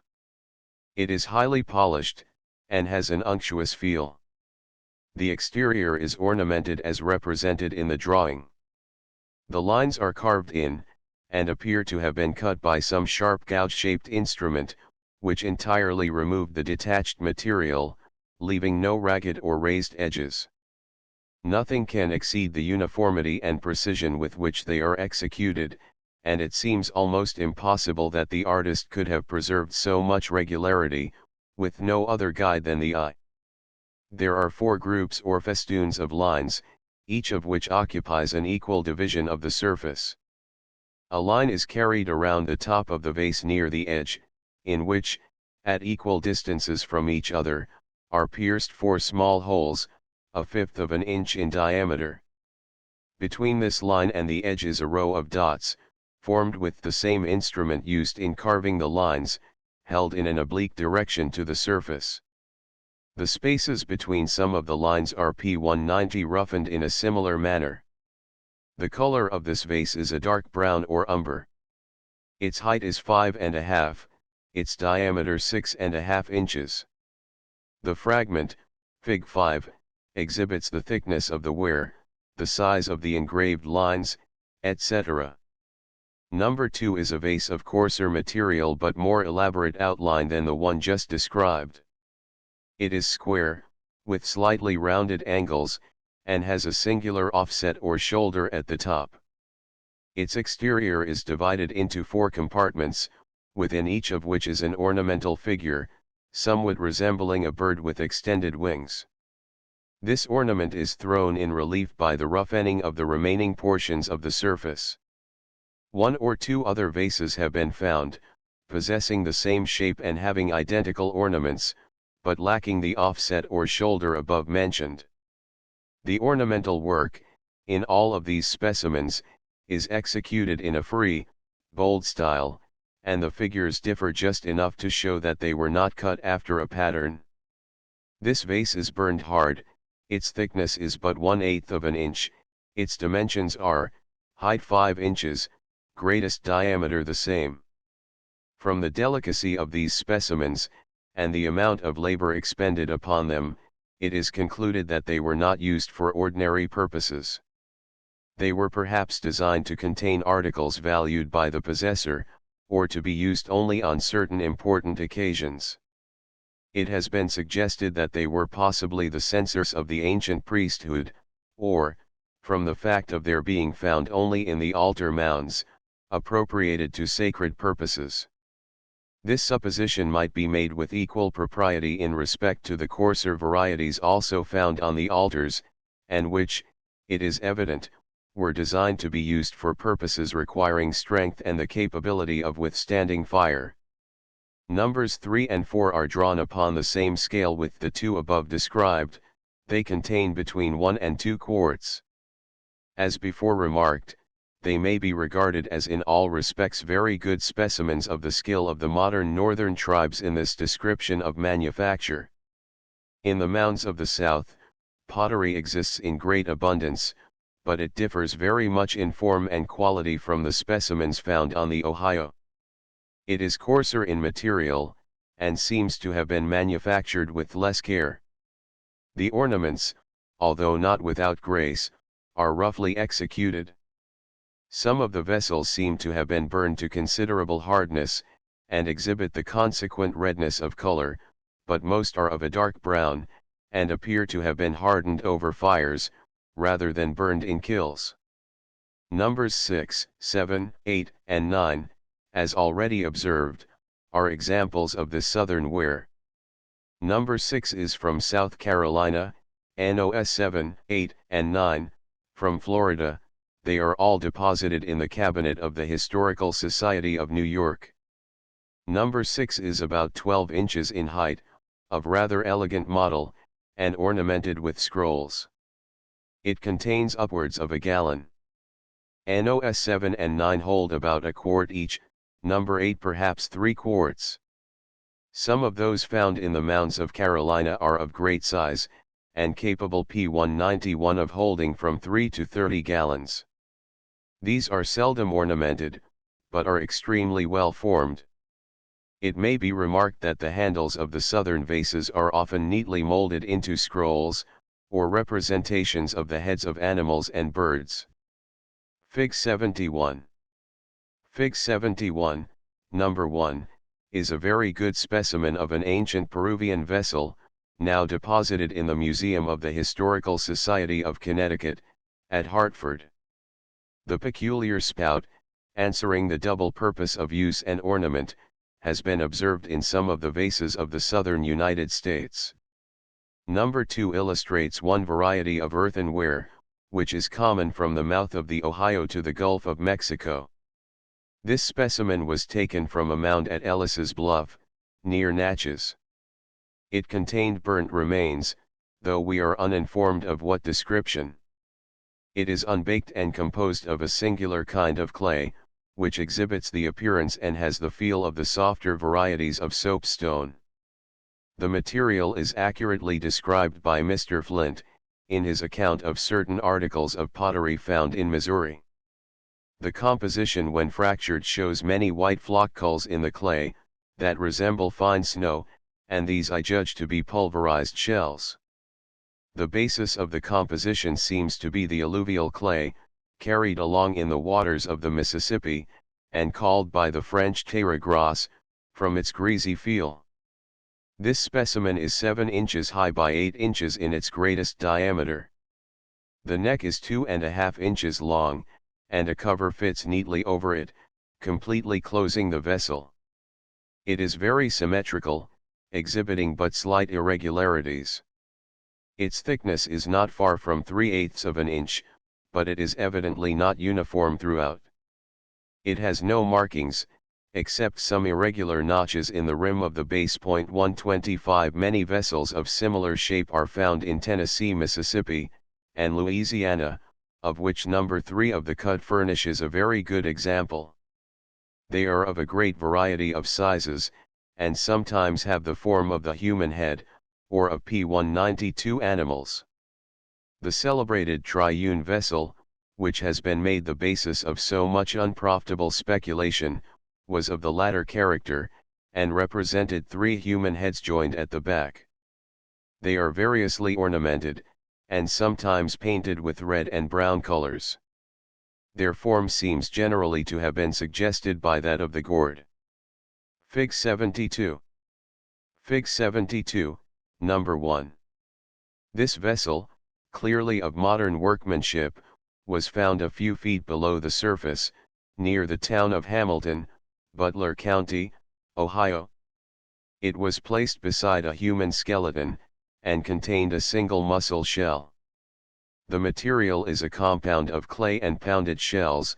Its height is 7 inches, diameter 5½ Number 2 was found in the same vicinity, and under similar circumstances with that last described.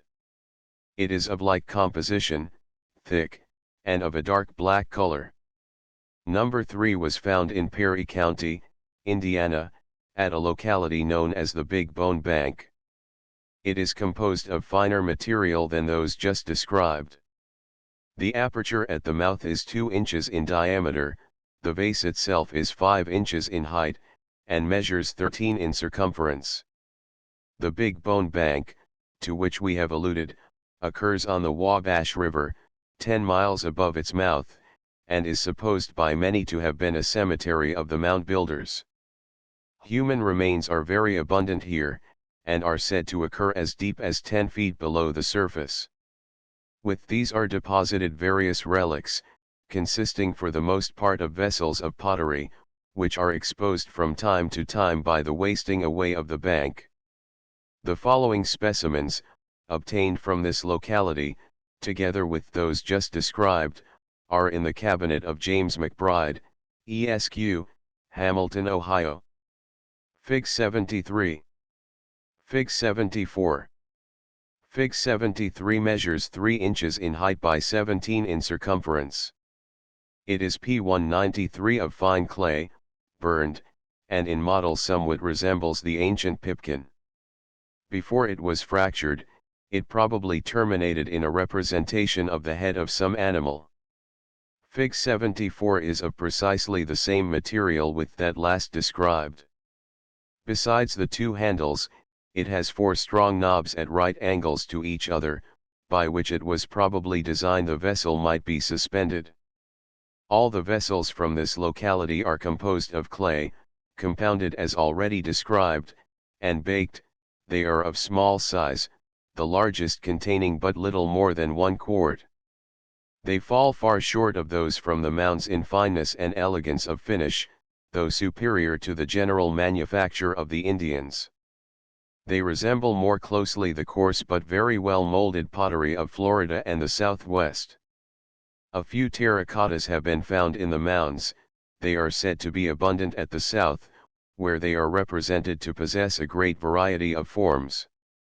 In material they are identical with the finer specimens of pottery already described, and like them seem generally to have been baked. Fig 75 half size. Fig 75. This unique relic was plowed up, on the banks of the Yazoo River, in the state of Mississippi. It is composed of clay, smoothly molded and burned, and represents some animal, couchant, lips corrugated and exhibiting its teeth as if in anger or defiance. It seems to have been used as a pipe. The attitude is alike natural and spirited. 126 P194 Fig 76 half size. Fig 77. Half size. Fig 78. Half size. Figures 76 and 77 are both pipes of baked clay. They were plowed up in Virginia at a point nearly opposite the mouth of the Hocking River, where there are abundant traces of an ancient people, in the form of mounds, embankments, etc. One represents a human head, with a singular head dress, closely resembling some of those observed on the idols and sculptures of Mexico. The other represents some animal coiled together, and is executed with a good deal of spirit. Fig 78 is a reduced outline representation of an article of baked clay, found a number of years ago, in a mound near Nashville, Tennessee. It has the form of a human head, with a portentous nose and unprecedented phrenological developments. It is smooth and well polished, and contains 6 small balls of clay, which were discovered upon perforating the neck. They must necessarily have been introduced before the burning of the toy. Similar conceits were common in Mexico and Peru, and were observed by Kotzebue upon the northwest coast. The Mexicans had also rude flutes of clay, upon which, with a little practice, not unmusical sounds may be produced. Fig 79. Fig 80. Fig 79 was taken from a mound in Butler County, Ohio. It represents the head of a bird, somewhat resembling the toucan, and is executed with much spirit. It seems originally to have been attached to some vessel, from which it was broken before being deposited in the mound. 127 195 Fig 80 presents greatly reduced sketches of a couple of clay pipes. The one indicated by the figure 1 was found in a mound in Florida, and is now in the Museum of the Historical Society of New York. The other is from a mound in South Carolina, and is in the cabinet of Drive S. G. Morton, of Philadelphia. Most of the ancient clay pipes that have been discovered have this form, which is not widely different from that adopted by the later Indians. Notwithstanding the regularity of figure and uniformity of thickness which many of the specimens of aboriginal pottery exhibit, it is clear that they were all molded by hand. There is no evidence that the potter's wheel was known, nor that the art of glazing, as now practiced, was understood. It is not impossible, but on the contrary appears extremely probable, from a close inspection of the mound pottery, that the ancient people possessed the simple approximation towards the potter's wheel, consisting of a stick of wood grasped in the hand by the middle and turned round inside a wall of clay, formed by the other hand or by another workman. The polish, which some of the finer vessels possess, is due to other causes, and is not the result of vitrification. That a portion of the ancient pottery was not baked is very certain, but that another portion, including all vessels which were designed for common use, for cooking and similar purposes, was burned, is equally certain. In some of the southern states, it is said, the kilns, in which the ancient pottery was baked, are now occasionally to be met with.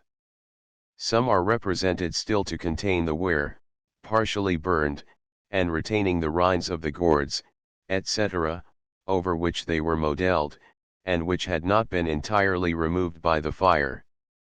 In Panola County, says Mr. R. Morris, in a private letter, are found great numbers of what are termed pottery kilns, in which are masses of vitrified matter, frequently in the form of rude bricks, measuring 12 inches in length by 10 in breadth.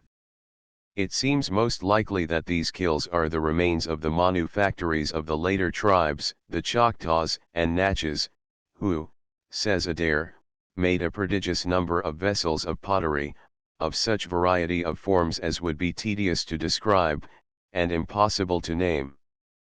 Footnotes to Chapter X 124. The present Chilenos are good potters for common ware.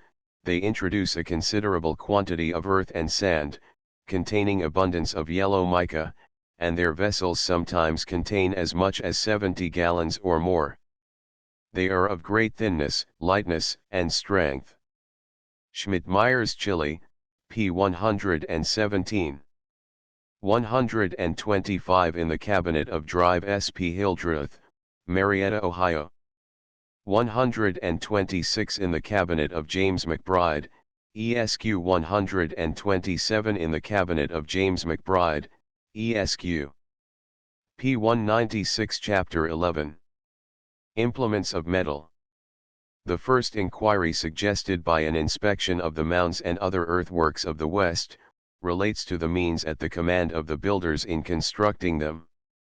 However numerous we may suppose the ancient people to have been, we must regard these works as entirely beyond their capabilities, unless they had some artificial aids. As an agricultural people, they must have possessed some means of clearing the land of forests and of tilling the soil. We can hardly conceive, at this day, how these operations could be performed without the aid of iron, yet we know that the Peruvians and Mexicans, whose monuments emulate the proudest of the Old World, were wholly unacquainted with the uses of that metal, and constructed their edifices and carried on their agricultural operations with implements of wood, stone, and copper. They possessed the secret of hardening the metal last named, so as to make it subserve most of the uses to which iron is applied. Of it they made axes, chisels, and knives. The mound builders were acquainted with several of the metals, although they do not seem to have possessed the art of reducing them from the ores. Implements and ornaments of copper are found in considerable abundance among their remains. Silver is occasionally found in the form of ornaments, but only to a trifling amount.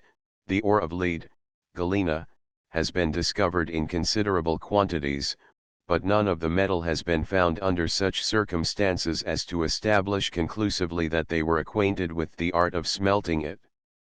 No iron or traces of iron, except with the recent deposits, have been discovered, nor is it believed that the race of the mounds had any knowledge of that metal.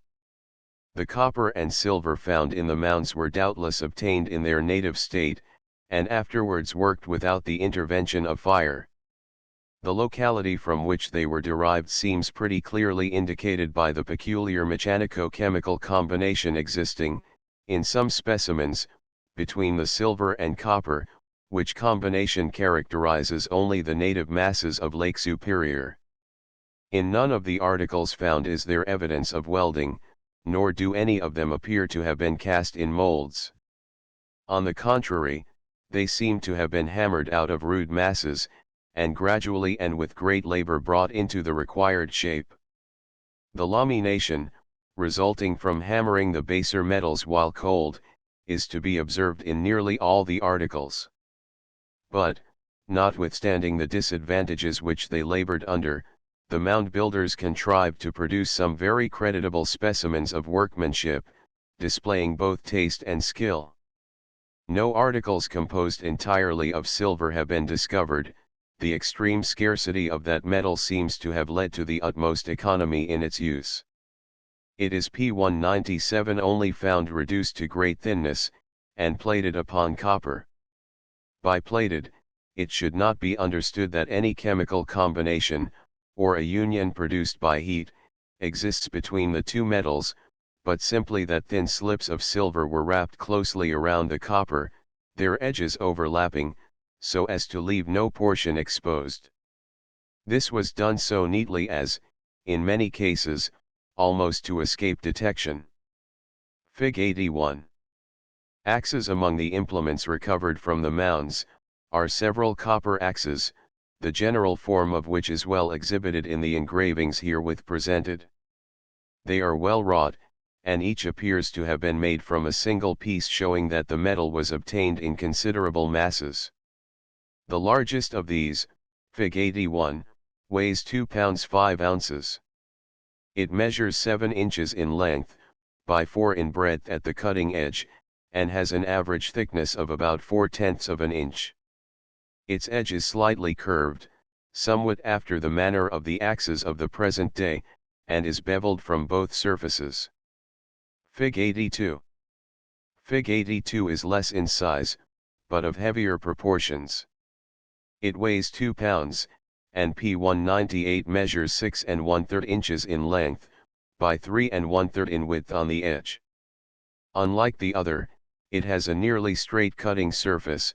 The blade, however, is curved or gouge-shaped, closely resembling the adze at present used in hollowing timbers, and it was probably applied to a similar purpose with that instrument. Its head is slightly battered, as if it had sustained blows from a hammer, or had itself been used in pounding. It may seem incomprehensible to many poor sons, how these axes, being destitute of an eye for the insertion of a handle, and not even possessing the groove of the Indian stone axe, for the reception of a withe, could have been used with any effect. They were doubtless fitted in the same manner with those of the ancient Mexicans and Peruvians, with which, from all accounts, they seem to be identical in form.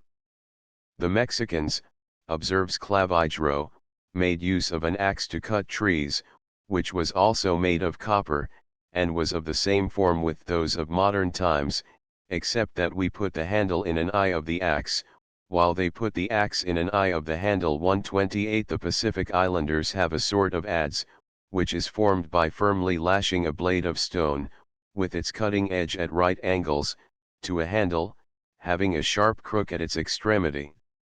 This mode of fastening would enable the axe with the curved blade to be used with the greatest efficiency as an adze. That it was designed to be so used, seems apparent from the fact that the edge is not formed by beveling from both sides, but from the inner surface only, precisely in the manner that the adze of the present day is ground. Fig 83 exhibits the probable manner in which these instruments were fitted for use. Fig 83. The circumstances under which these interesting relics were discovered, are detailed in the chapter on the mounds. See page 154. It will be seen they were not found where, as a general and almost invariable rule, we must look for the only authentic remains of the mound builders, viz. At the bottom of the mound. They are nevertheless classed as undoubted relics of the ancient race. The implements of the modern Indians are found, whenever they occur in the mounds, in P199 connection with human remains, in the position in which they were deposited with the dead. We have no evidence that the northern tribes of Indians possessed copper articles of this description, and but slender evidence at best that they were in use among the Indians along the Gulf. 129. A positive argument in favor of the origin imputed to them, is presented in the fact that many of the articles found both in the sepulchral and sacrificial mounds are of copper, and of similar workmanship, denoting that the mound builders possessed the metal in considerable abundance, and were very well acquainted with its capabilities.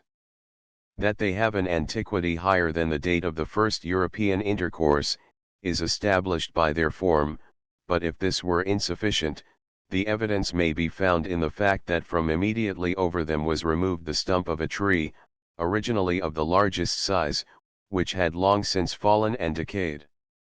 Fig 84. This implement, Fig 84, was found in a mound near one of the great works on Paint Creek. It resembles a double-bladed hatchet, and was perhaps used as such. It measures 6 inches in length, and is 3 inches broad at each end. Across the middle it measures but 2½ inches. It weighs about 1 pound and a half.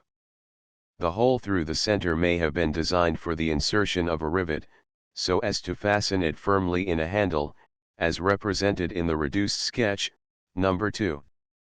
P200. Fig 85. Copper axes similar in all respects to those here described have been found at various places in Ohio. One of them, now in the Possesses Zion of a gentleman of Hillsborough, is of the same shape with Fig 82, it weighs 2 pounds. It was found near the Great Hill Work in Highland County, Plate V. Another, corresponding with the above, is in the Possesses Zion of Arbuchanan, ESQ, of Cincinnati. It was found, in connection with 6 others, a few miles north of Yellow Springs, in the valley of the Little Miami River. They were discovered in excavating a cellar, 3 or 4 feet beneath the surface. Large trees had been growing on the spot. Another axe, of different shape, was found not many years since, in a mound near Deerfield, on the Little Miami. It was worked up by the village blacksmith. Still another, of comparatively rude workmanship, is deposited in the Cincinnati Museum. The circumstances under which it was discovered are unknown. Drills or gravers among the remains on the sacrificial altars, have been found graving tools or rude chisels of copper. These were formed by hammering the copper into rods, with sharp tapering points or with chisel-shaped edges. Full-size sketches of several of these are presented, Fig 85. NOS 1 and 2 were found in the Long Mound, number 3 Mound City, in connection with number ERS other remains. An implement of copper, identical in shape with number 1, although somewhat larger in size, is deposited in the Philadelphia Museum. It was taken from a mound in Alabama. NOS 3, 4, and 5, were discovered in making excavations in the works at Marietta. The character of each of these is sufficiently well explained by the engravings. Number 1 measures 8 inches in length, and weighs about 2 ounces. Number 2 is less in size, and seems to have been used as a graver. It cuts the softer varieties of stone with facility. Whether those found at Marietta were designed for similar purposes, or were intended to be bent together for ornaments, it is not undertaken to say. That some instruments, of similar character with these, were used by the mound builders, in their carvings in stone, will be apparent when we come to speak of their sculptures. P201 Fig 86. Fig 86. Number 1 is a greatly reduced sketch of a copper spear or lance head, found 3 miles northwest of Cincinnati, Ohio. It was discovered about 2 feet below the surface, at the base of a small hill, which was crowned by an Indian grave. The original is 8 inches in length. 130. Number 2 is a reduced sketch of a rude copper knife found in the summer of 1847, on Isle Royale, Lake Superior. It was discovered 3 feet below the surface, by the uprooting of a tree, which had grown above it. It has the lamination of surface already referred to, in a marked degree, and was evidently hammered from a single piece of native copper. Fig 87. The copper articles above represented, Fig 87, were all found, in connection with other relics and some human skeletons, in excavating the St. Lawrence Canal, Canada West. The drawings, from which the engravings are reduced, were kindly furnished, together with a full description, by T. Reynolds, M.D., of Brockville, in whose possession the originals now are. The spot where they were discovered, is a picturesque point on the banks of the river St. Lawrence, near the head of the first rapid or cascade met with in descending the river. They were found deposited 14 feet below the surface, in a soil composed of blue clay and sand. A score of skeletons were found. P202 arranged around them, their feet pointing to the spot where they were placed. The bones crumbled upon exposure to the air. A few yards from this place, and at about the same depth from the surface, another circular space was exposed to view, but strange to say, here the organic remains had been subjected to the action of fire, and the half-burned bones with the charcoal and ashes, evinced the fact that natural decomposition had been anticipated by the hand of man. Numbers 1 and 2 were evidently designed for spears, and intended to fit into handles. The blades are of considerable thickness, not much corroded, but of rude proportions. They are pointed, and have a double cutting edge, and were undoubtedly weapons of some service. Number 1 is a foot in length. Number 3 is a copper knife, engraved of half size. One edge is sharp, and has marks of considerable use. The point is broken off. Number 5 is also a knife, less in size, and has a hooked extremity, as shown in the engraving. It was probably designed to be used without a handle. Number 4 is an implement 10 inches in length. It has a hollow or socket for the reception of a handle, with a corresponding convexity on the back. The chisel-shaped extremity is blunt, but capable of receiving a sharp edge.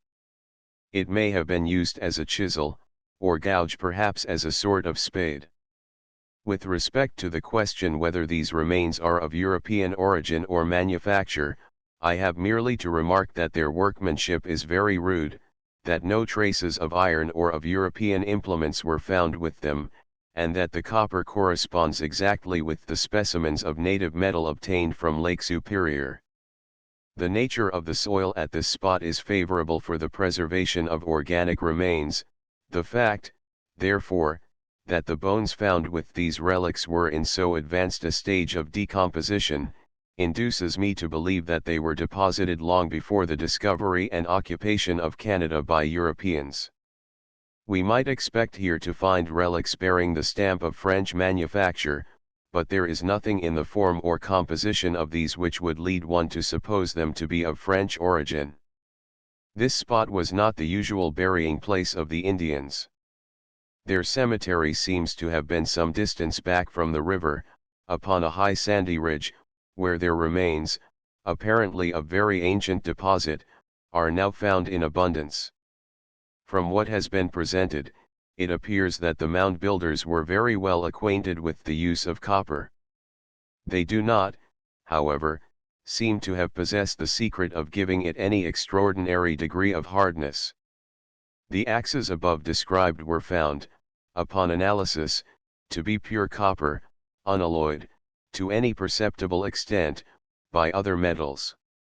The hardness which they seem to possess, beyond the copper of commerce, is no doubt due to the hammering to which they were subjected in their manufacture. As already observed, the metal appears to have been worked, in all cases, in a cold state. This is somewhat remarkable, as the fires upon the altars were sufficiently strong, in some instances, to melt down the copper implements and ornaments deposited upon them, and the fact that the metal is fusible could hardly have escaped notice.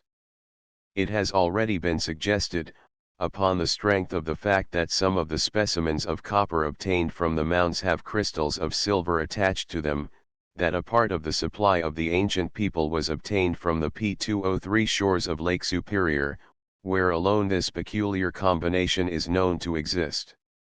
The circumstance that the mound axes are made of unalloyed copper, does not affect this conclusion, for a large proportion of the native metal found at this locality is pure. The conclusion is further sustained by the amount of the metal extracted from the mounds, implying a large original supply. Besides numerous small pieces, some large fragments are occasionally discovered. One of these, weighing 23 pounds, and from which portions had evidently been cut, was found a few years since near Chillicothe.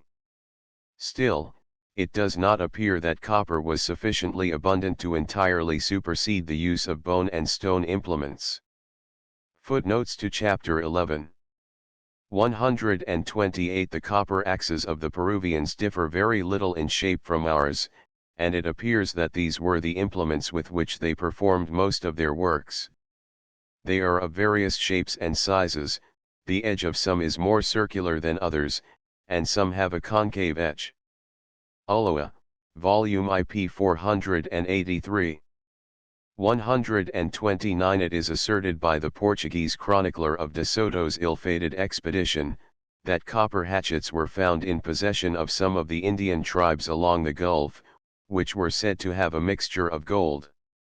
These, the Spaniards were told, were obtained in a province towards the north, called Chisca, where there was a melting of copper, and of another metal of the same color, save that it was finer and far better to the sight, which they used not so much, because it was softer.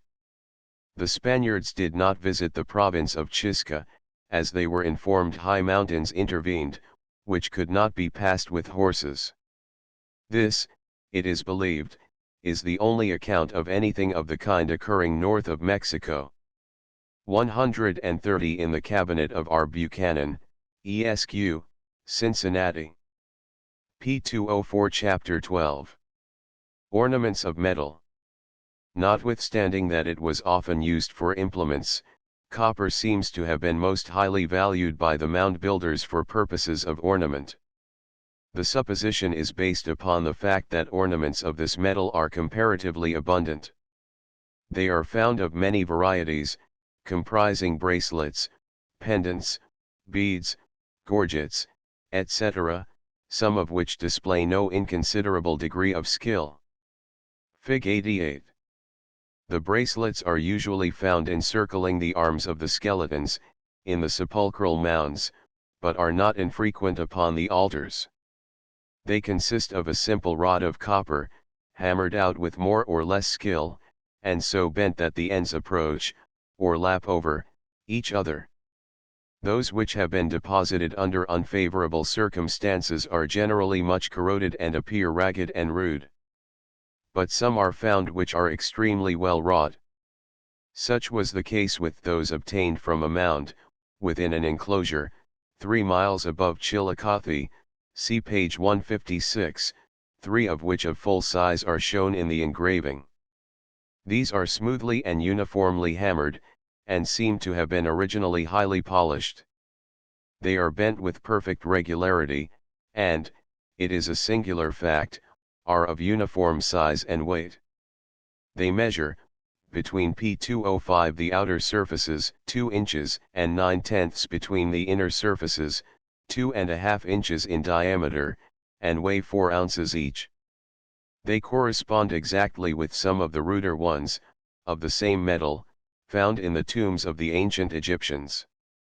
They were but partially bent together before being placed upon the arm, after which they were closed as nearly as practicable.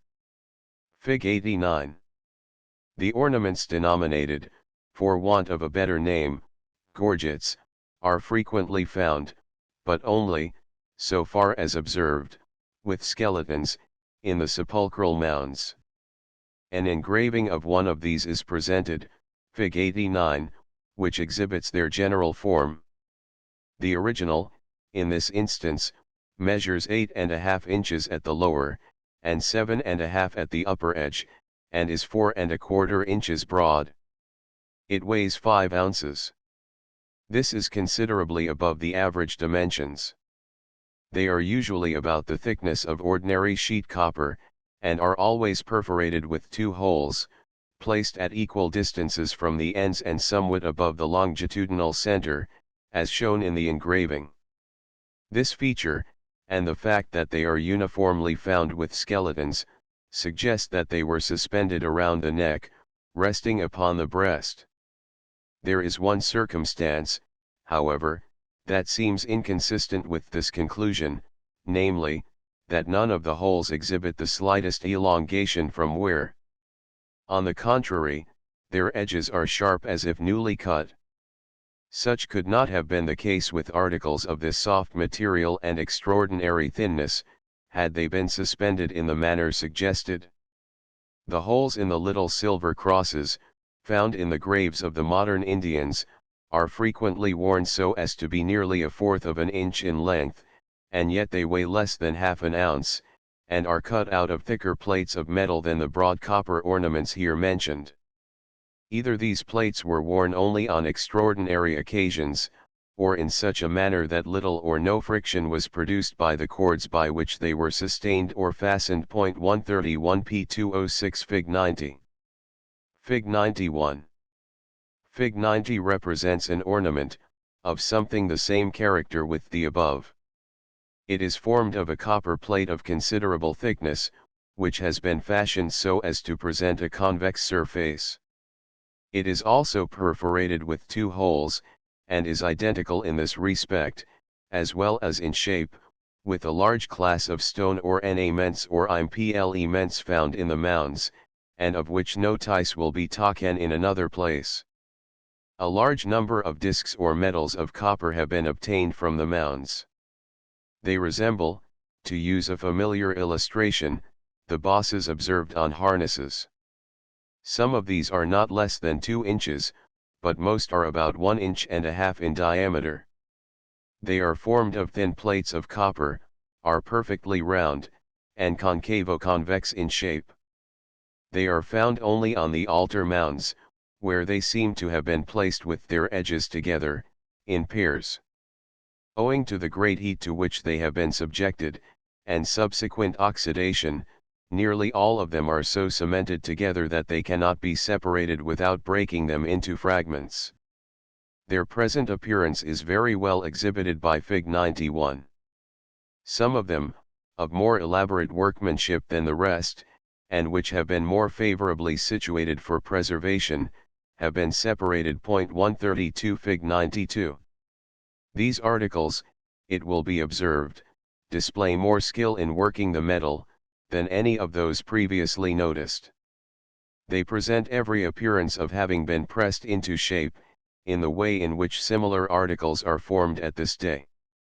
In opening one of the mounds, a block of compact sandstone was discovered, P207 Fig 92, in which were several circular depressions, in all respects resembling those in the work blocks of coppersmiths, in which plates of metal are hammered to give them convexity. These depressions are of various dimensions, and are evidently artificial. It seems more than probable it was in such molds that these articles were formed. This block weighs between 30 and 40 pounds. Fig 93. Fig 94. Small tubes of copper, formed by wrapping together thin slips of that metal, are often found. They are not soldered, and though the edges overlap each other very closely, they can easily be separated with the blade of a knife. They were doubtless strung as beads. Another variety of beads, made of coarse copper wire, closely wound and hammered together, are occasionally found. Among the articles that exhibit the greatest degree of skill in their manufacture, may be mentioned a sort of boss or button, several of which are shown in the engraving. These present a convex and a plane surface, and are identical in form with some of the old-fashioned buttons which still linger on the small clothes of our grandfathers. They are hollow, a portion of them are perforated from the sides, but most have the holes through which passed the thread, by which they were strung or attached, in the base. They bear a resemblance to some forms of the ancient fibulae. In addition to these, many small tubes, bands, and articles of wrought copper of various kinds have been found, the purposes of which are not apparent, and which it would be tedious to describe. Greatly reduced sketches of several of these are herewith presented. Fig 95. The metal was sometimes very ingeniously used in repairing broken articles of stone, etc., as will shortly be seen. One or two stone pipes have been discovered which seem to have been completely encased, so as to present an unbroken metallic surface. The overlapping edges, in these cases, were so polished down as scarcely to be discoverable. Silver, as has already been remarked, seems to have been possessed in very small quantities by the mound builders. Indeed, within the entire range of these investigations, it has been discovered in but a single instance, namely, in the remarkable pipe mound, numbered 8 in the plan of Mound City. It was here found, reduced to extreme thinness, not exceeding in thickness ordinary foolscap paper, and plated, or rather wrapped, over sundry copper beads and a few other ornaments of the same material. The whole amount discovered would probably not exceed an ounce in weight. Fig 96. From the mound above mentioned were taken a number of large beads, the size and shape of which are accurately shown in the accompanying engraving. They are composed of shell, now completely calcined, and seem to have been carefully enveloped with sheet copper and afterwards with thin slips of P208 silver, so as to completely cover the surface. Some of the beads exhibit both the copper and silver partially melted off. The heat of the fire, upon the altar where they were found, had been sufficiently intense, towards the center, to melt considerable masses of copper. Besides these beads, several star-shaped ornaments were found. They are also composed of shell, bound together by an envelope of sheet copper, over which the silver slips are carefully folded, so as to leave their overlapping edges scarcely perceptible. A small hole passed through the center of these unique ornaments, by which they were fastened in such positions as the taste of the possessor suggested. Silver crosses, it has several times been observed, have been discovered with the recent deposits in the mounds. The accompanying engraving illustrates their Fig 97. General form. Some are considerably larger and heavier than that here represented. One found near Chillicothe weighed not less than 1½ ounces. They will readily be recognized as of European origin. The enterprising French passed frequently through the Mississippi Valley, from a very early day, and maintained a constant intercourse with the natives, distributing amongst them vast numbers of these crosses, brooches, and other ornaments of silver, which, in accordance with the aboriginal custom, were buried with the possessor at his death. Numbers of these relics have been found in the mounds and Indian graves of the South. They are perhaps oftener composed of brass than of silver. The instance first mentioned, it is believed, is the only one in which silver has been found in the mounds under such circumstances as to establish conclusively that it pertained to the builders. It is clear that, so far as the specimens here obtained are concerned, they did not understand the art of plating, in the proper meaning of the term. They had taken but the first step towards it. That art is certainly one which follows, instead of preceding, the knowledge of welding and of working metals through the assistance of fire, which knowledge does not seem to have been possessed by them. Their acquaintance with metallurgy appears to have been confined to working the native metals in a cold state, in which, it must be admitted, they evinced considerable skill. Further than this, little can be claimed for them. From the presence of galena in the mounds, it seems almost impossible that the builders could have been ignorant of the manufacture of lead. None of that metal has, however, been discovered under such circumstances as to place it beyond doubt that they were acquainted with it. A rude article, of pure lead, of the following form, and weighing about half a pound, was discovered, not long since, in sinking a well within the trench of the ancient works at Circleville. It was found about 2 feet P209 Fig 98 below the surface, and was thickly encrusted with a carbonate. We shall not undertake to ascribe a date to it. Upon one of the altars within a mound in Mound City, see page 149, a quantity of galena was found. It had been exposed, in common with all articles found on the altars, to the action of fire, which had not, however, been sufficiently strong to reduce it, though some pieces seem to have been partially fused. Perhaps it may have been prized only for its brilliancy, and finally deposited, with other articles of use or ornament, as an offering. Footnotes to Chapter 12. 131 Ribalda, who visited the shores of Florida in 1562, speaks of a chief who had hanging about his neck a round plate of red copper well polished, with one other lesser one of silver, in the midst of it, and at his ear a little plate of copper wherewith they used to stripe the sweat from their bodies. Sir Walter Raleigh mentions, that the tribes, with which he held communication on the shores of North Carolina, wore copper plates on their heads, which were badges of authority and indicated the chiefs. These plates were so highly polished that they were, at first, mistaken for gold. It is not impossible that those found in the mounds were worn in a like manner by the ancient people. The one described in the text was found beneath the head of the skeleton with which it was buried. 132 Dr. Drake, in his view of Cincinnati, describes several ornaments or instruments found in a mound at Cincinnati, which are somewhat analogous to those described in the text, if not identical with them. Several copper articles were discovered, each consisting of two sets of circular, concavo-convex plates, the interior one of each set connected with the other by a hollow axis, around which had been wound some lint. Articles, answering to this description, were found, a few years since, in removing a mound on Paint Creek, 10 miles distant from Chillicothe. In this case, we are assured by the individual who discovered them, that the axis was wound round with a well-twisted and compact thread, resembling fine linen pack thread, which was stained green by the salts of the copper, to which its preservation is entirely attributable. It is possible that some of the larger discs, above described, were originally thus connected. P210 Chapter 13. Implements of stone, etc.